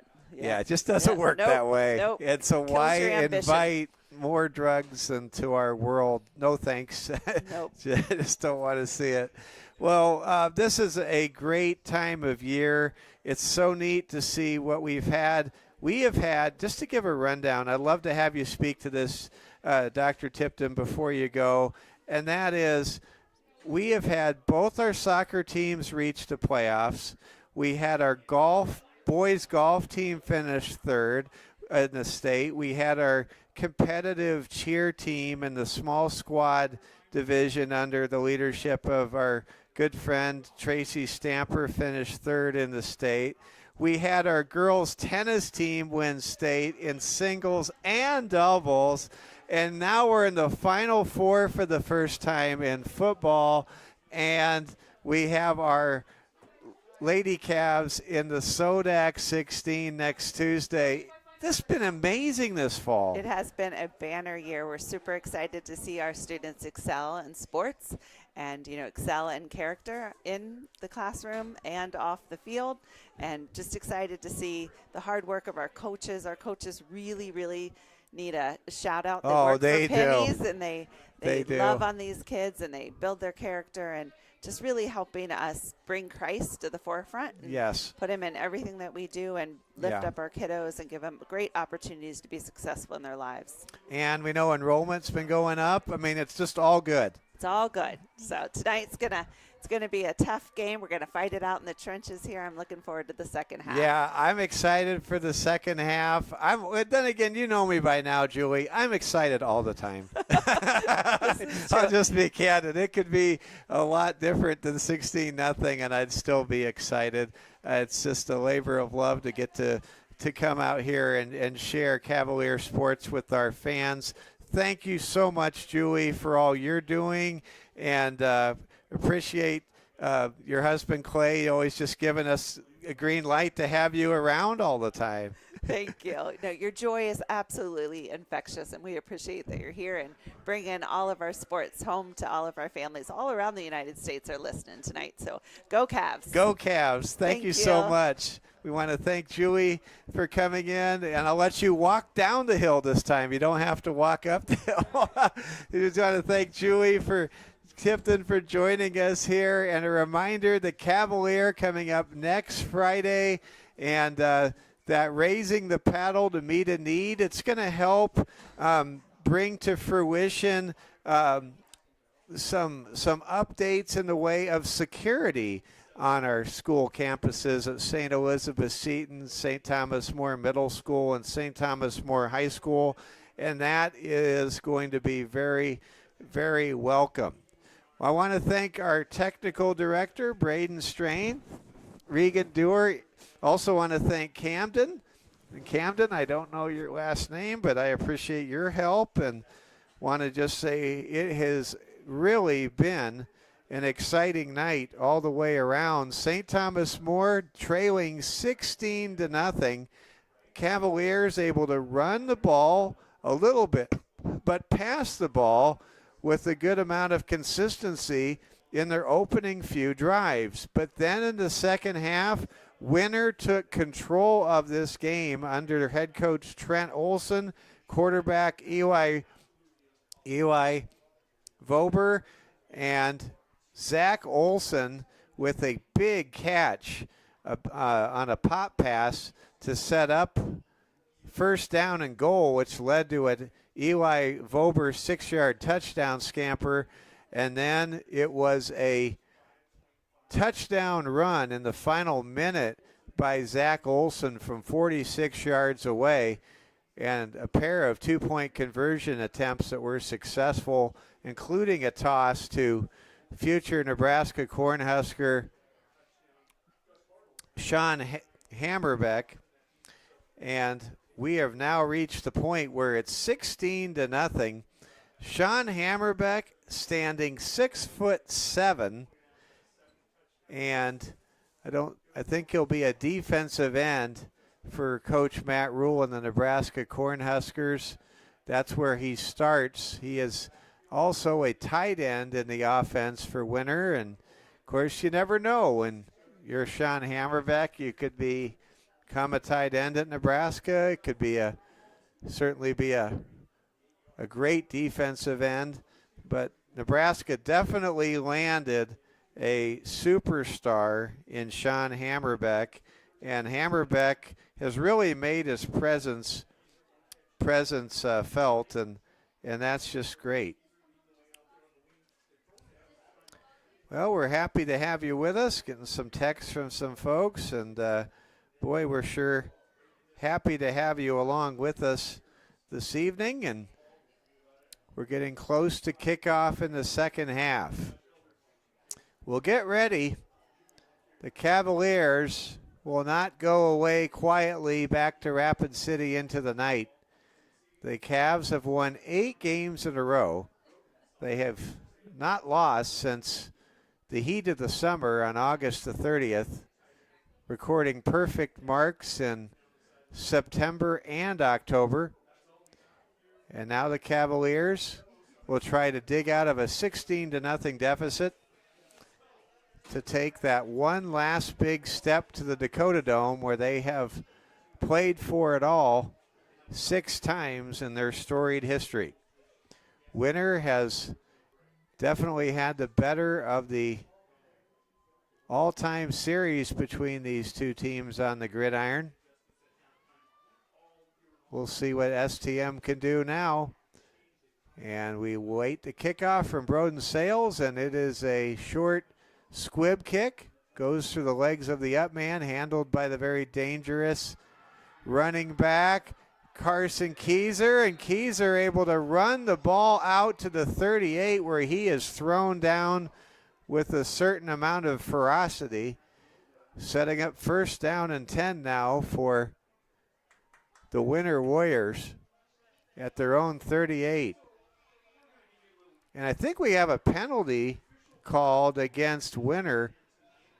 That's going to march the ball back to the 26-yard line.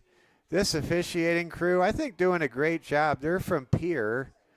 And that's actually, they've called a major penalty. Wow. It is going to send the ball all the way back to the 16-yard line.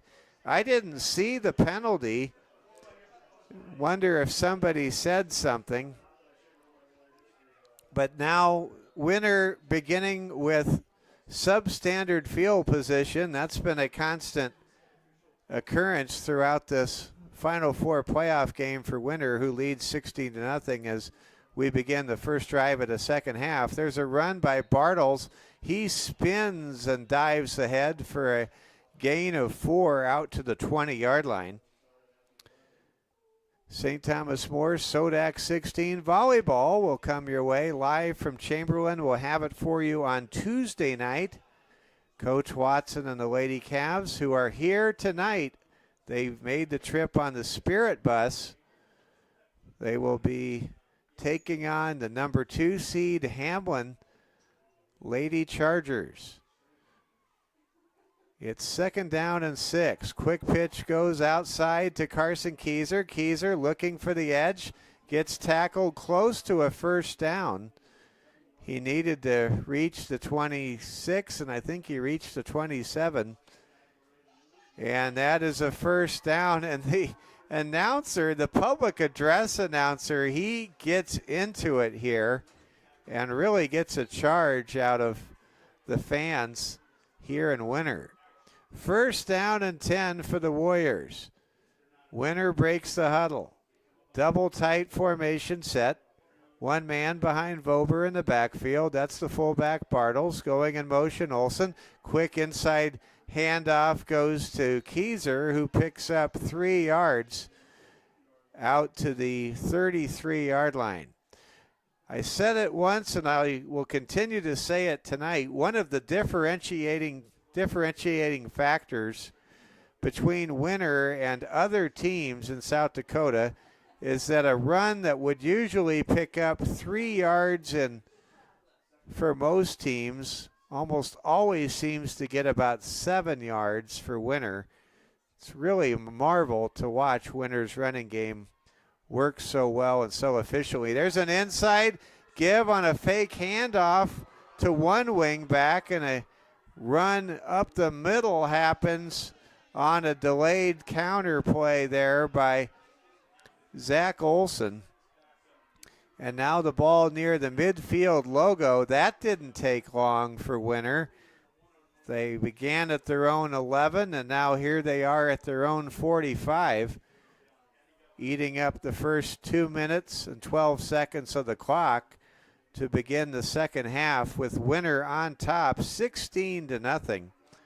We're happy you're with us tonight on the Security First Bank Cavalier Sports Network. Final Four action coming your way from Winter, South Dakota, in the heart of Tripp County tonight. Here's a run near midfield, and a flag is down in the backfield. We'll sort out this penalty in a moment.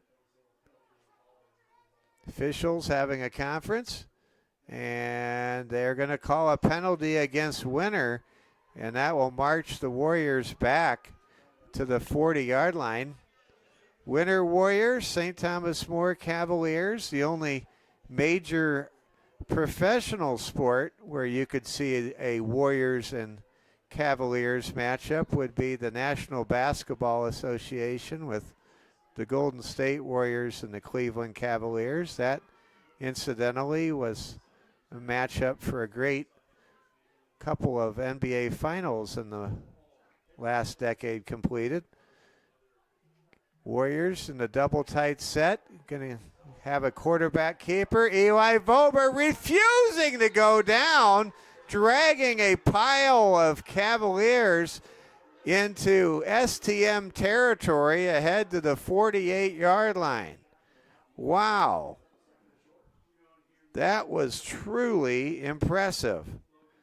Eli Vober, he's not asked to do much, but that being said,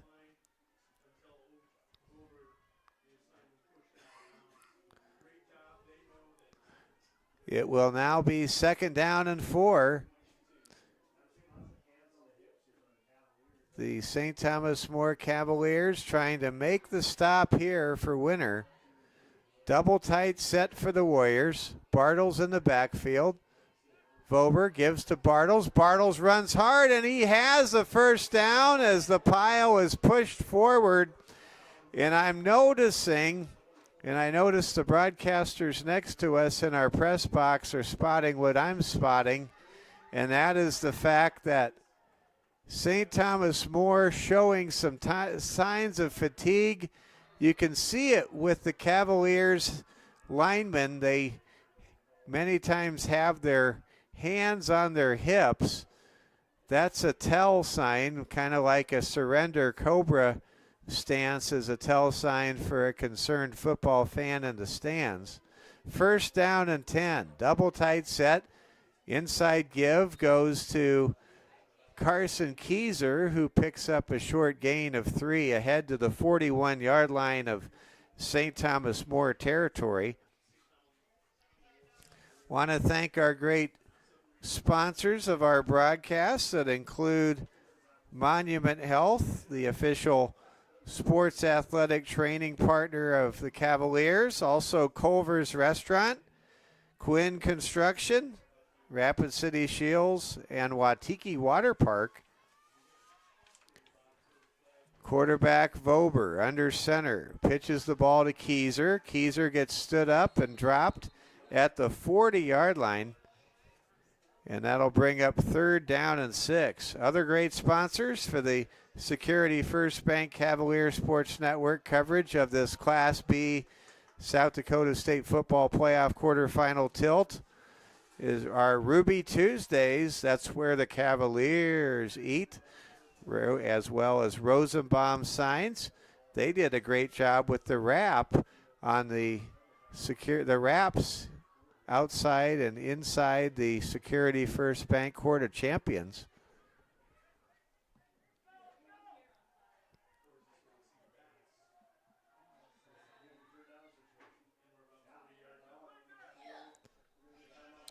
And we have a stoppage in play and a timeout called by Winter with 3rd down and 7 coming up. Got a score to pass along from the other quarterfinal game, and I want to thank other semifinal game. Want to thank our great baseball coach, Coach Jeff Peckney, for passing this along. Sioux Valley and Elk Point Jefferson are tied 7-7 late in the first quarter. Nope, we have an update. Sioux Valley now leading in the second quarter 14-7. So thank you very much there, and happy to pass that along.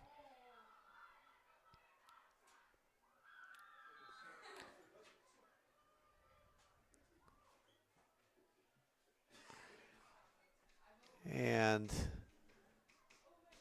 the Warriors come out of the conference along the near sideline and will huddle up. Sean Hammerbeck, the future Husker, committed to play for the Big Red next year, wearing the big purple tonight. 3rd down and 6.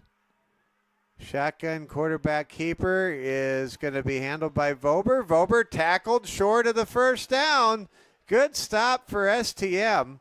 But I would say with 16-0 on the scoreboard in favor of Winter, that Winter will likely go for it on 4th and 3.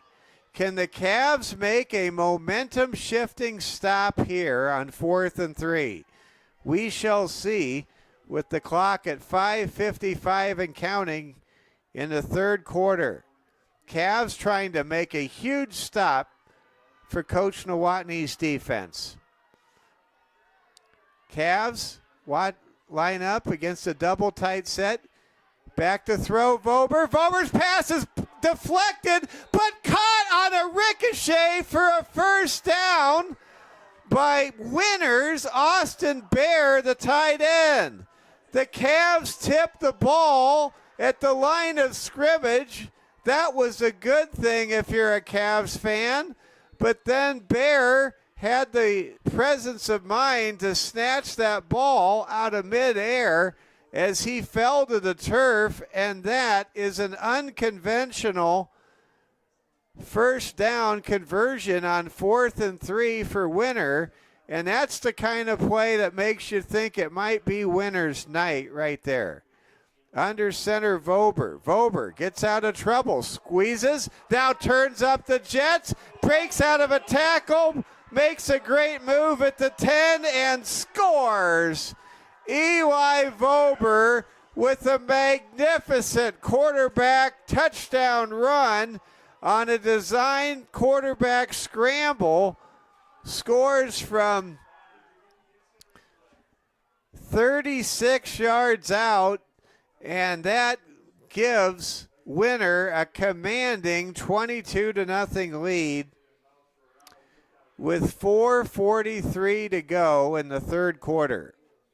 The Winter Warriors have now taken total control of this football game as they line up in a triple stack set behind the quarterback, Eli Vober. Vober wants to pass. He does. It's incomplete. But the Warriors have done significant damage to the Cavaliers' hopes of going to the Dome next week. Winner 22. St. Thomas More nothing. The Cavs will receive the kickoff. The Warriors able to consume 7 minutes and 17 seconds on their first drive of the second half. And the Cavs were able to force 4th and 3 around the 40-yard line, but a deflected tipped pass by Vober went into the arms of Austin Bear, the senior tight end, along with Hammerbeck, Sean Hammerbeck for Winter. That moved the chains, and the very next play on a quarterback keeper, Eli Vober able to run it in, and now 3 touchdown runs, 2 by Vober and 1 by Zach Olson, represents the scoring in tonight's game. Mike Fell, Regan Dewar, Braden Strain with you tonight. This Winter Warriors team is the real deal. Getting set to kick it off here. Here's the kick.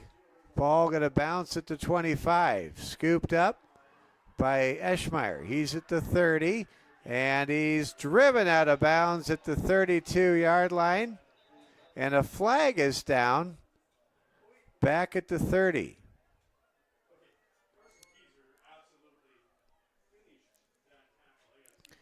Officials will have a conference, talk things over.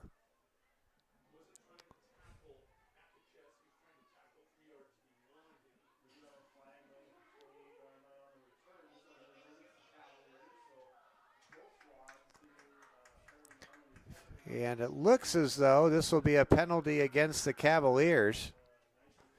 Want to recognize some of our great sponsors: The Market in Tuscany Square, South Dakota National Guard, Stacy Nelson, Remax Realtor, Wrangle Construction, Dave Ramble, State Farm Insurance Agent, Courtesy Subaru, and Doctors Tucker, Kuderna, Howick, and Young with the Rapid City Eye Care Center.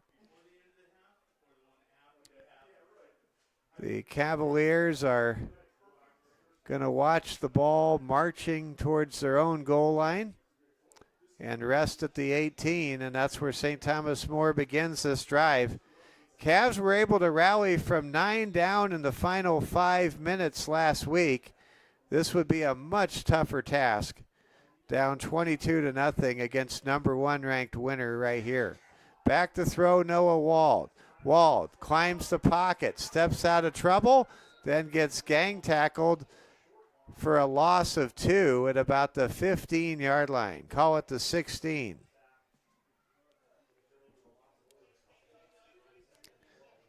St. Thomas More huddling up.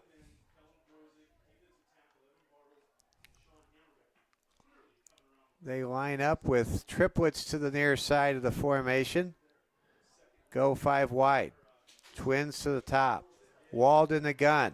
Takes the snap. Noah now going to run with it. He's at the 20, the 25, gets a block. He's outside. He's near the 30, and he races out of bounds with a first down. What a good play by freshman quarterback Noah Wald. That will move the chains, and that's been a missing piece to the offensive formula for St. Thomas More in this game compared to their road victory last week against the Titans of Mount Vernon Plankington. Cavs break the huddle. Cavs go 3 wide to the right. In motion now goes Kane McLeod. Flip goes to McLeod. McLeod races and gets nailed by Sean Hammerbeck. That's a Big Ten tackle by a Big Ten player right there from Sean Hammerbeck, headed to Nebraska. Wow. He absolutely raced down McLeod from behind, and once he got his clutches on the ball carrier, it was good night to that run. 2nd down and 10 now for the Cavs. Cavs go 5 wide. Wald in the gun, waits for the snap from Cole Nielsen, takes the snap, fires over the middle, and it's almost caught by Reeve Ross.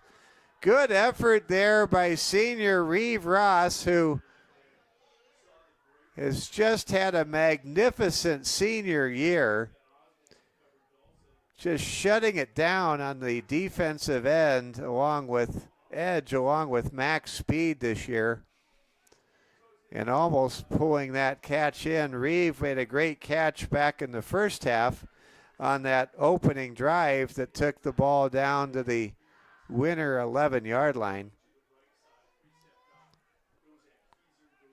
Cavs break the huddle. Tripwitz to the near side. Twins to the top. Back to throw Wald. Wald is going to get to run an extra play as he completes it to Broden Sales due to a hold. Gabe Reeve that time had a lot of jersey, and there's nowhere to hide a hold that obvious. I mean, that was such a hold that not even the most ardent Cavalier fan could make an argument the other way.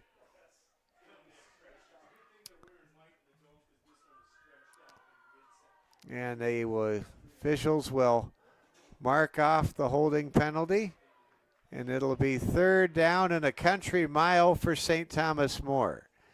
Cavs need to get the ball out to their own 40. Ball currently resting just inside their 20-yard line. 2:38 and counting in the 3rd quarter. All Warriors ever since the beginning stages of the 2nd quarter. Cavs go 5 wide. In motion, McLeod. McLeod going to throw. There's the jet sweep pass, and it is intercepted. Eli Vober, the senior safety, was all over that play like a tent. Wow. That did not fool anybody.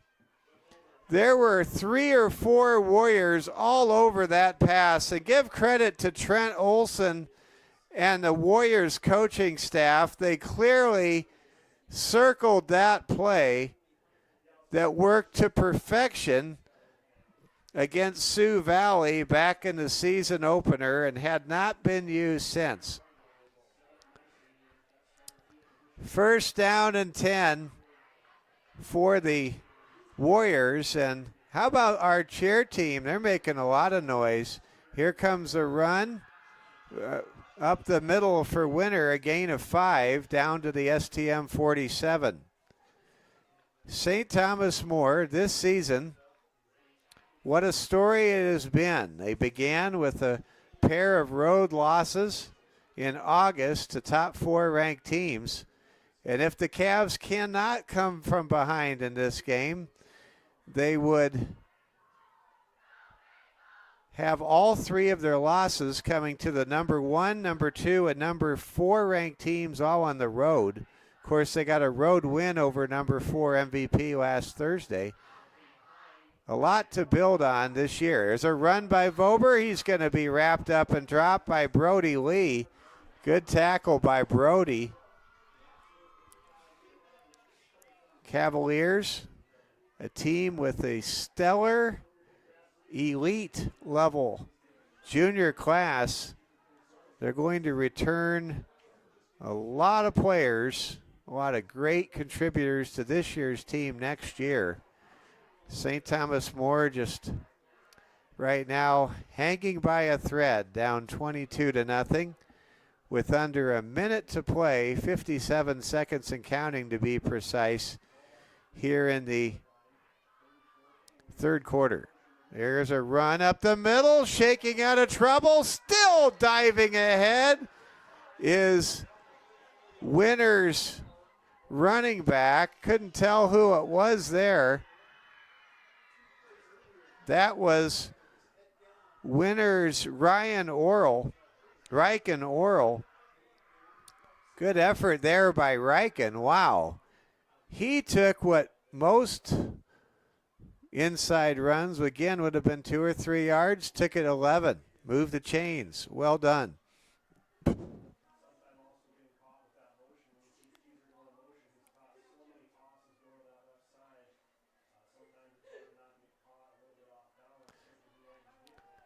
Here comes a run up the middle. Gain of about 5. Make it actually closer to 10. Man, Winner just makes running the football look easy. It's not easy. The Winner Warriors, we have reached the end of the fourth quarter. The Winner Warriors making quite a statement tonight, leading St. Thomas More 22-0. Winner looking like a team that could win 3 titles in 5 years at the Dome next Friday. We have played 3 quarters of football. Winner 22, St. Thomas More 0. You're watching the Security First Bank Cavalier Sports Network. Security First Bank proudly brings you Cavalier football live from the Final Four, the state semifinals, here on this November the 8th. They want to pass along that as we cheer on the careers of our Cavalier student athletes, maybe you're considering a career worth cheering about for yourself. Apply for a variety of rewarding positions at securityfirstbank.com/careers and score your next great career. Reminder, we will be coming to you live from Chamberlain on Tuesday night as St. Thomas More battles Hamlin in the Sodak 16, fighting for a trip to the state tournament in Sioux Falls. Inside give for Winner, gets absolutely blown up and stopped in its tracks on 4th and short. We'll see if Winner has the first down. It's going to be close. They do. Well, Winner gets the job done. That time, St. Thomas More got the best lick on a ball carrier for Winner that they've had tonight. Warriors break the huddle. Vober under center. In the backfield, it's Oral. In motion now for Winner is Brevin Bolander. And you're seeing the depth at play here for Winner as they rotate in their second wave of running backs with the even-keeled quarterback Eli Vober at the controls. And that's one of the things that dynasties like Winner do, is they win games convincingly, and then they do a fine job of, when they have a lopsided score like they do at the moment, bringing in fresh players and younger players to get meaningful action for not just this year, but next year. Here comes a quick pitch for Winner.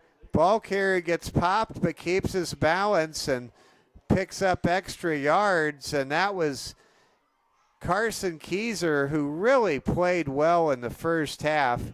Carson was patient. You know, early in the game, Carson wasn't getting a lot of yards per carry, but he just kept operating, and he really was instrumental in the scoring drives that Winner had back in the second quarter to create the lead and some separations before the halftime intermission. Vober with a quick pitch to Bolander. Bolander barrels for a first down inside the 10 ahead to the 8-yard line. Brevin Bolander, double B, inside of 10 minutes to go, moves the chains, and now there is a shaken up player. That's Carson Keyser. He hops up, taps his helmet. He insists on getting back to the sideline under his own ability, and he's talking with his coach as he takes his helmet off in some frustration. And now he falls to the turf. Toughness can only take you so far as he's on his back. First down and goal to go. Ball is at the 8-yard line now. Vober under center. First down and goal to go for Winner. Vober, quarterback caper. It's tackled right at the line of scrimmage. St. Thomas More's Gabe Reeve, who could hardly get up. That's how winded this Cavalier defense is right now. To quote Gabe Reeve from the preview show on Wednesday, Gabe is dog tired. It's now second down and goal to go at the 6. Those were Gabe's exact words when I asked him about playing MVP in the fourth quarter a week ago. Second down and goal to go from the 6. Vober under center, double tight. Man goes quickly. Here's a running back. Give to the handoff to Bartles, who scores. Gus Bartles knocks the ball over the plane for the 4th rushing touchdown of this Final Four contest, and it's Winner 28, St. Thomas More 0. Good run there by Bartles.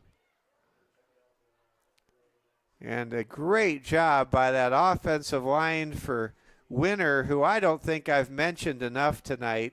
Logan Redant, Derek Veninga, Parker Mathis, Evan Bartles, and Joey Anderson just getting it done up front.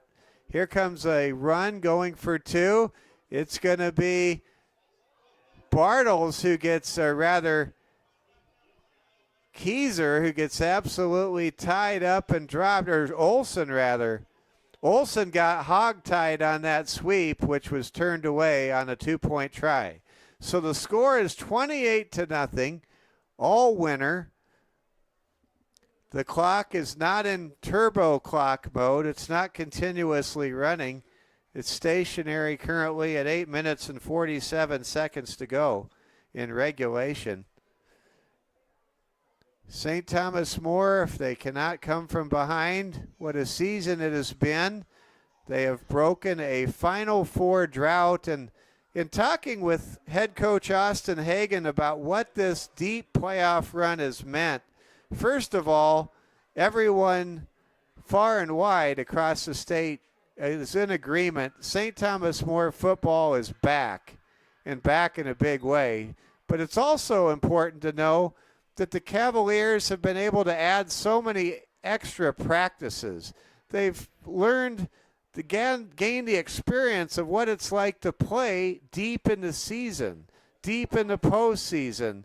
And the Cavaliers have picked up the confidence, and you better believe that no matter how this game ends, the Cavs will have that fuel going into the off season to take the final 2 steps to try to win the school's first football state title next year in 2025. Here comes the kickoff. It'll be handled by Max Speed. Nope, he just calls a fair catch at the 26. And I want to mention this. This is important looking ahead to next year. Not only do the Cavaliers return an absolutely loaded junior class as seniors next year under Austin Hagen with his 3rd year at the helm, but St. Thomas More will also be able to host Sioux Valley and host Mount Vernon Plankington at Cavalier Field under the lights.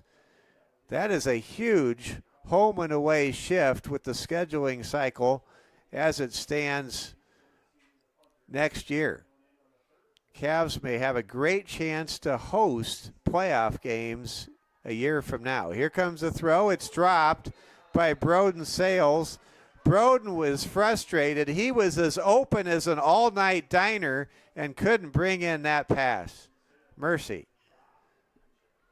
It'll now be 2nd down and 15 for St. Thomas More.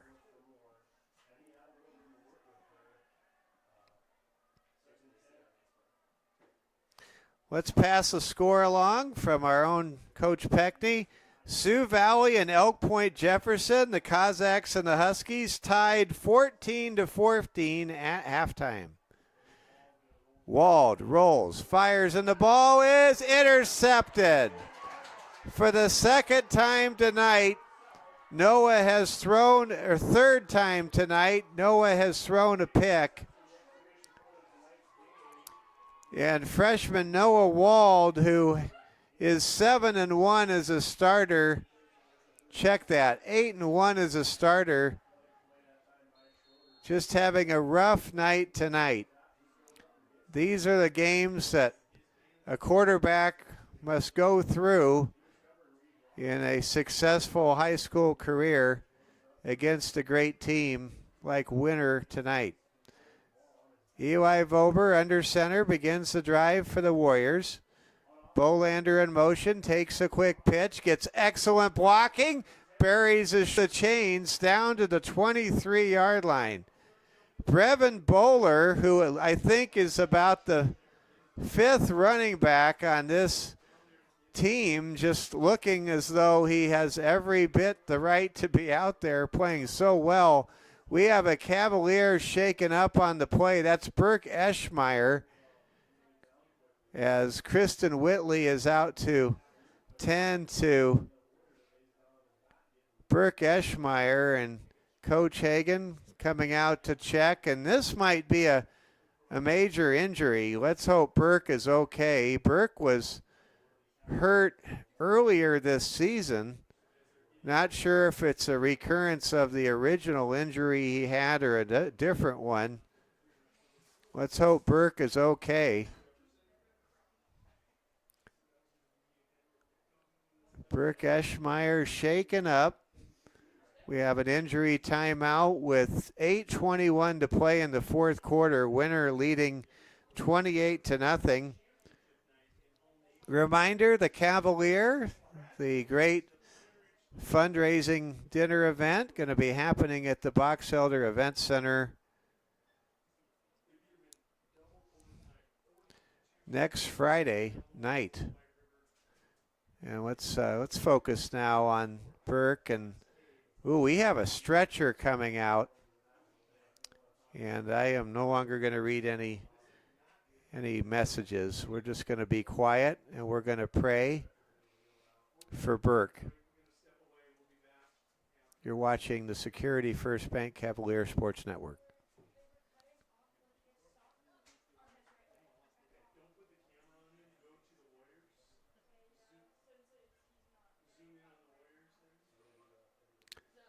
Cavaliers and Warriors are on their knees. Stretcher has come out for Burke Eschmeyer. Appears to be a serious leg injury.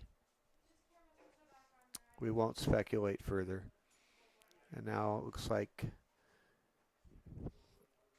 Burke's parents are coming on the field.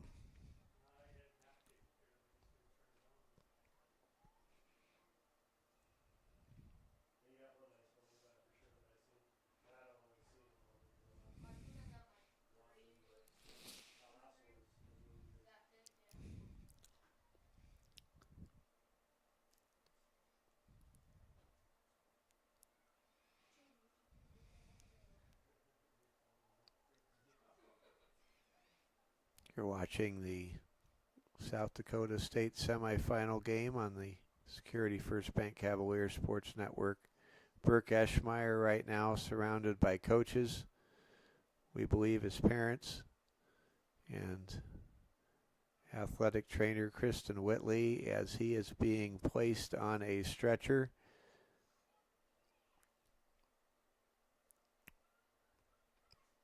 Both teams on their knees praying for Burke. And now Max Speed is going to walk over to have a conversation with Burke Eschmeyer. And here comes some more Cavaliers walking over, and I think the entire Cavalier team is going to surround Burke now as he has been placed on the stretcher, and the stretcher is moving. And let's hear it for Burke, and let's just send up prayers to Burke Eschmeyer, who is on a stretcher and seems to be responding to his teammates. That's a good sign. There's an ambulance parked in the corner of Nas Field, and we expect to see Burke Eschmeyer placed in the ambulance and taken to the local hospital. You're watching the Security First Bank Cavalier Sports Network. Winner 28, St. Thomas More nothing. 8:21 to go. The Warriors with first down and 10 as we resume at the 23-yard line. And football just doesn't seem nearly as important right now as Burke does, as far as how he's doing with his health. And Burke is now being loaded into the ambulance.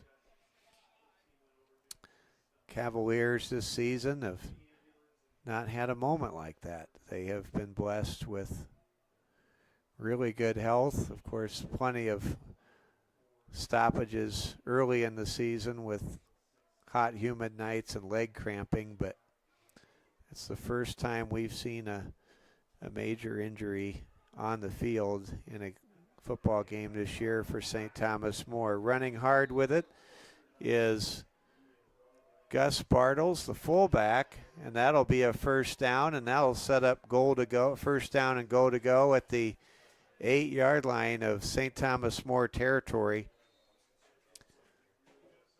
The Warriors inside of 7.5 minutes here.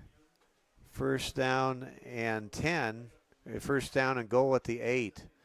Senior Eli Vober under center.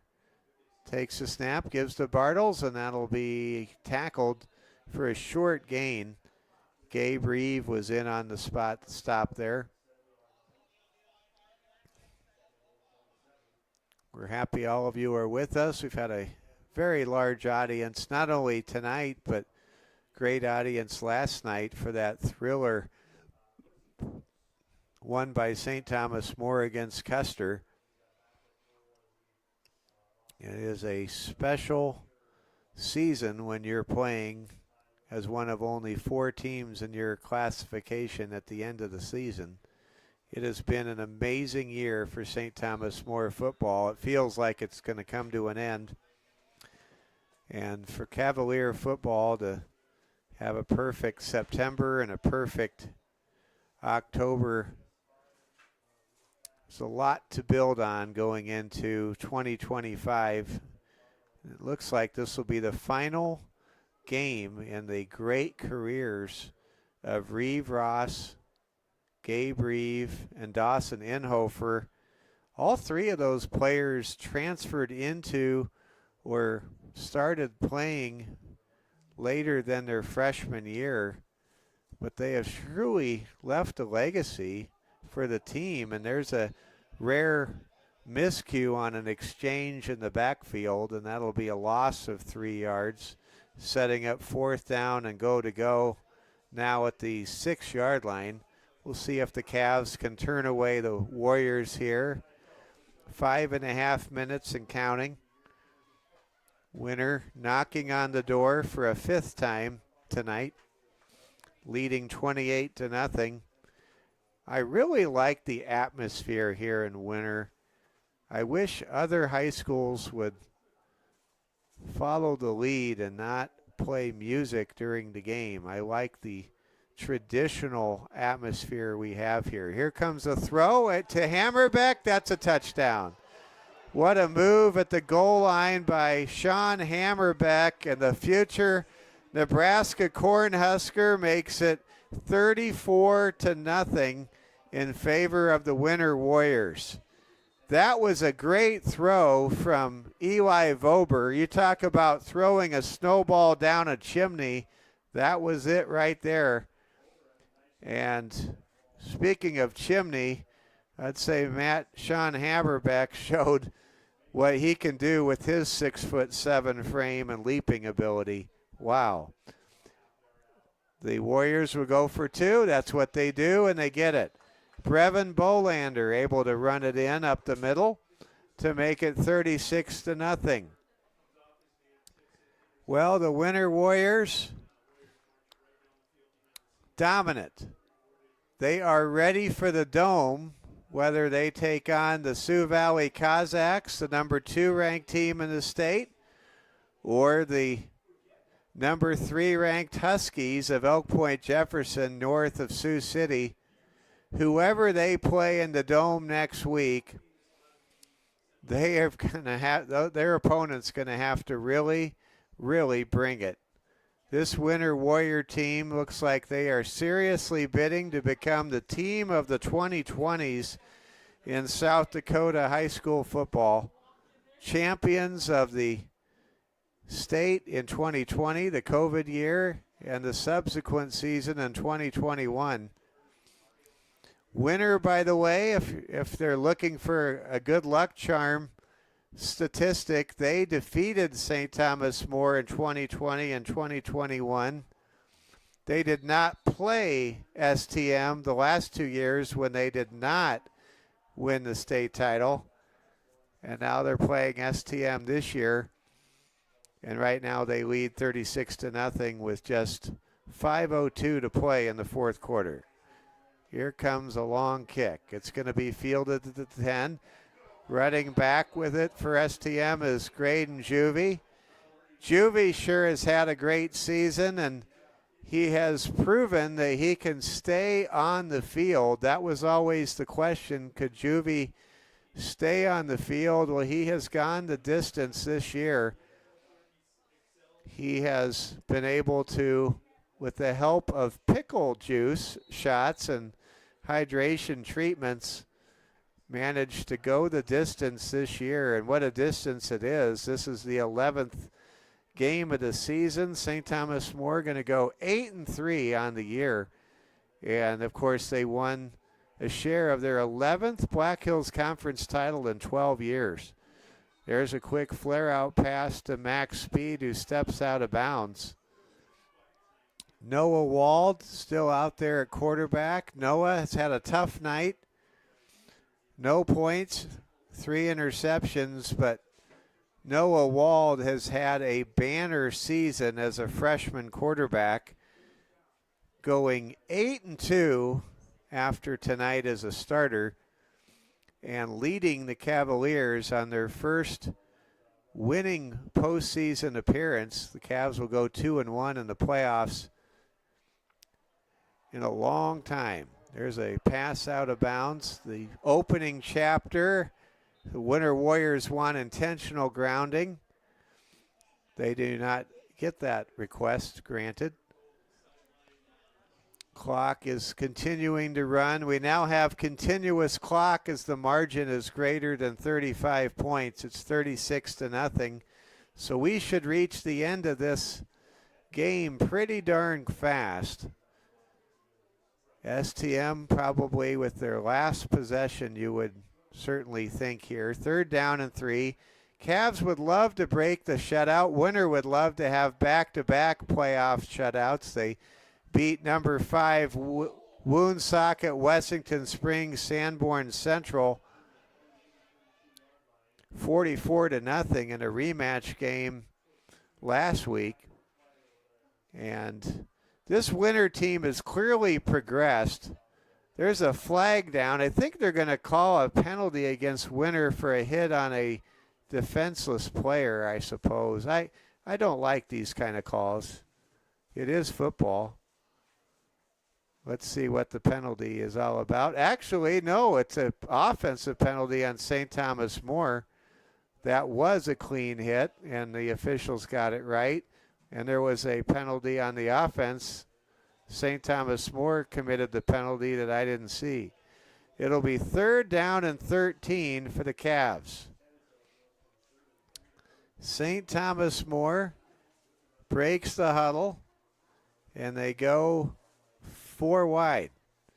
I formation, or Josh Elder, I believe that is, in the backfield. Negebauer goes in motion, rather Juvie in the backfield. Noah Wald throws, and the ball is incomplete, intended for Ryan Negebauer, who made that amazing game-winning touchdown catch last week. We've got some rain coming down, sprinkling a little bit, and we're getting some protective cover over our camera. That's good. We're almost to the end. Braden Strain making sure we keep things dry. 2:11 and counting. STM going to punt it away here. And you would expect Winter to take a knee after this punt is handled.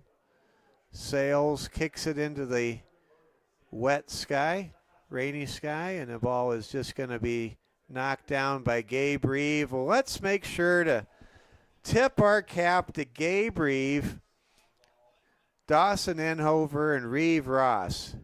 You seniors were awesome this year, both on and off the field, and you have set things up for next season when a lot of your teammates will return with a real shot at a state championship next year. STM will play the same regular season schedule that they went 6-2 against, and they will host the 2 teams that defeated them earlier this year. Cavs may very well be playing at home throughout the postseason to try to get to the Dome a year from now. There's a lot to build on, and we thank Gabe Reeve as a knee is taken by Bolander, or check that, by reserve quarterback Aiden Schroeder. And we are inside of 1 minute now. St. Thomas More's thoughts are certainly on Burke Eschmeyer. We hope Burke's okay. He was loaded up into the, put on a stretcher. I still see the ambulance here, so maybe he didn't go to the hospital. Don't know. This should be the final play of the game. Kneel down by Aiden Schroeder. Winner is going to win 36-0 over St. Thomas More. Good luck to the Winter Warriors next week at the Dome. The Winter Warriors were tremendous. From the second quarter on, it was all purple and gold tonight. For the St. Thomas More Cavaliers, the 11 seed in the Class B state playoffs in South Dakota, we couldn't be more proud of all of you. St. Thomas More goes 8-3 after a 0-2 start and pulls out, gives us an autumn to remember, and reaches the Final Four, the first Cavalier team to do that in many a season, 10 years to be exact. St. Thomas More will be back next year in a big way, and we will have all those games for you on the Security First Bank Cavalier Sports Network. And we hope to have Austin Hagan, head coach for the St. Thomas More Cavaliers, with us. Always we leave it up to the coach if they want to come and join us when the game doesn't go the direction that Cavaliers want it to go. We'll see what happens next. We're in no hurry. I came with the team on the bus, so not in any kind of a scramble here to end our Security First Bank Cavalier Sports Network broadcast. Our final score, 36 0 St. Thomas More falls to Winter. The Winter Warriors advance. And we'll see the coaches shake hands and exchange pleasantries. And Coach Hagan now calling his Cavalier team to the other side of the field. And I think we're going to have a prayer with both teams. And you better believe they're going to be putting the power of prayer towards Burke Eschmeyer, who exited the game with an injury, and now I see the ambulance being turned on and driving away, but I don't know if that's because the game is over or if because Burke is receiving transportation inside that ambulance. And we will now focus in. Let's go ahead and zero in on the prayer if we can, Braden. Cavaliers and Warriors coming together. Now parents and fans are coming out. And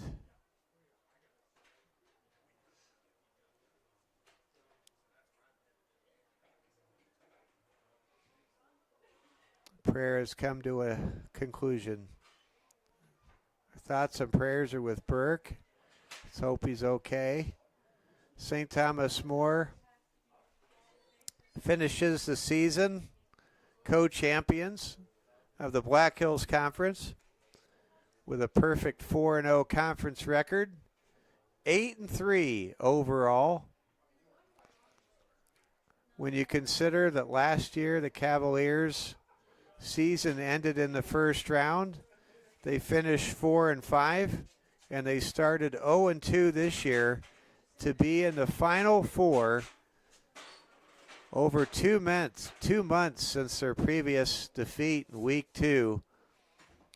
The Cavaliers have come so far in a relatively short period of time, and we'll have all those memories of not only the Halloween night comeback at MVP, the blowout road win at Groton area, but the Cavaliers also taking an amazing step from being really just another team in the South Dakota football landscape to becoming serious contenders by any discussion, including the discussion I had before we took the air with some very knowledgeable people here in Winter. This Cavaliers team is going to have a chance to come back next year and get to the Dome and perhaps raise a state championship trophy. The work begins starting tomorrow in Rapid City. For tonight, it's Winter's night. Winter 36, St. Thomas More nothing. The Warriors will make their first trip to the Dome since 2 years ago when they were defeated by Noah Davenport and the Elk Point Jefferson Huskies. We'll see if we can get head coach Austin Hagan to make his way up here. What a great job Coach Hagan did this year. Through 2 years at the helm for head coach Austin Hagan, Cavaliers have a record of 12 wins and 8 losses. And the program is in a very special place, going 2-1 in the postseason this year and getting not only the monkey off of STM's back in the playoffs, but also showing that they could go on the road to East River. Technically, the Cavaliers went 2-0 in the playoffs on the road in East River this year. We'll see what the Cavaliers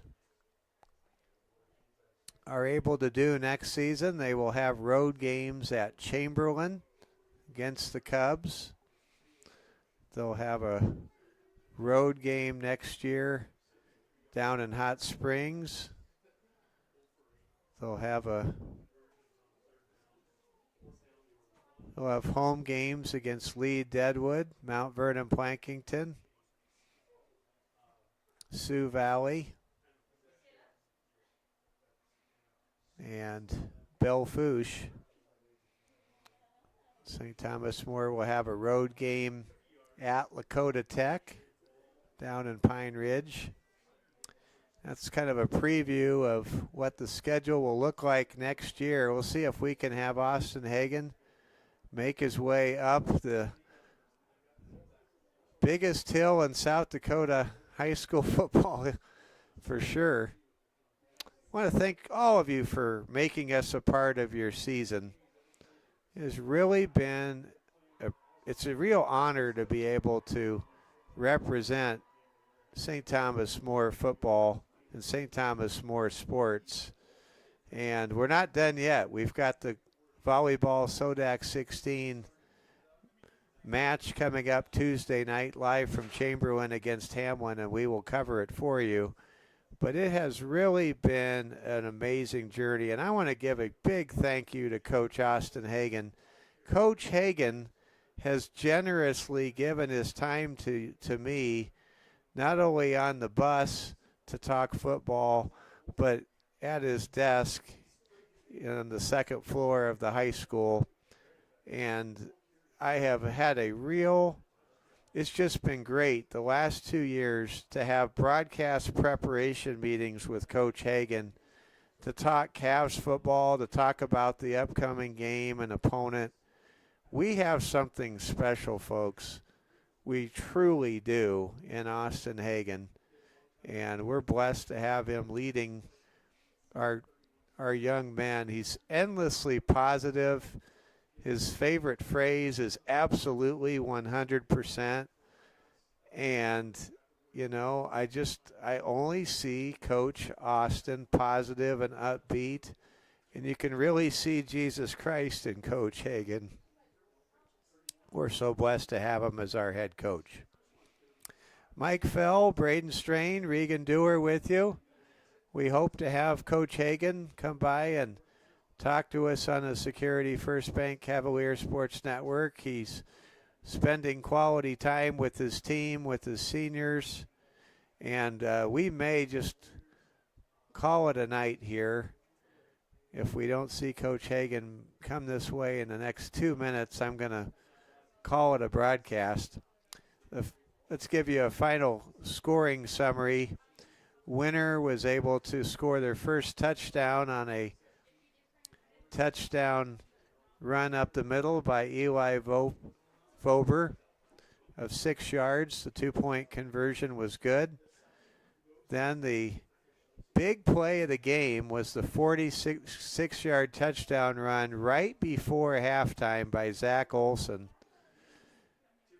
The 2-point conversion was good on a pass from Vober to Hammerbeck. It was 16-0, and that was the score at the half. Then St. Thomas More gave up 3 touchdowns in the second half, and the final score was 36-0. Winner defeated Woonsocket, Wessington Springs, Sanborn Central last week at home 44-0, and they beat our Cavaliers 36-0 this week, tonight.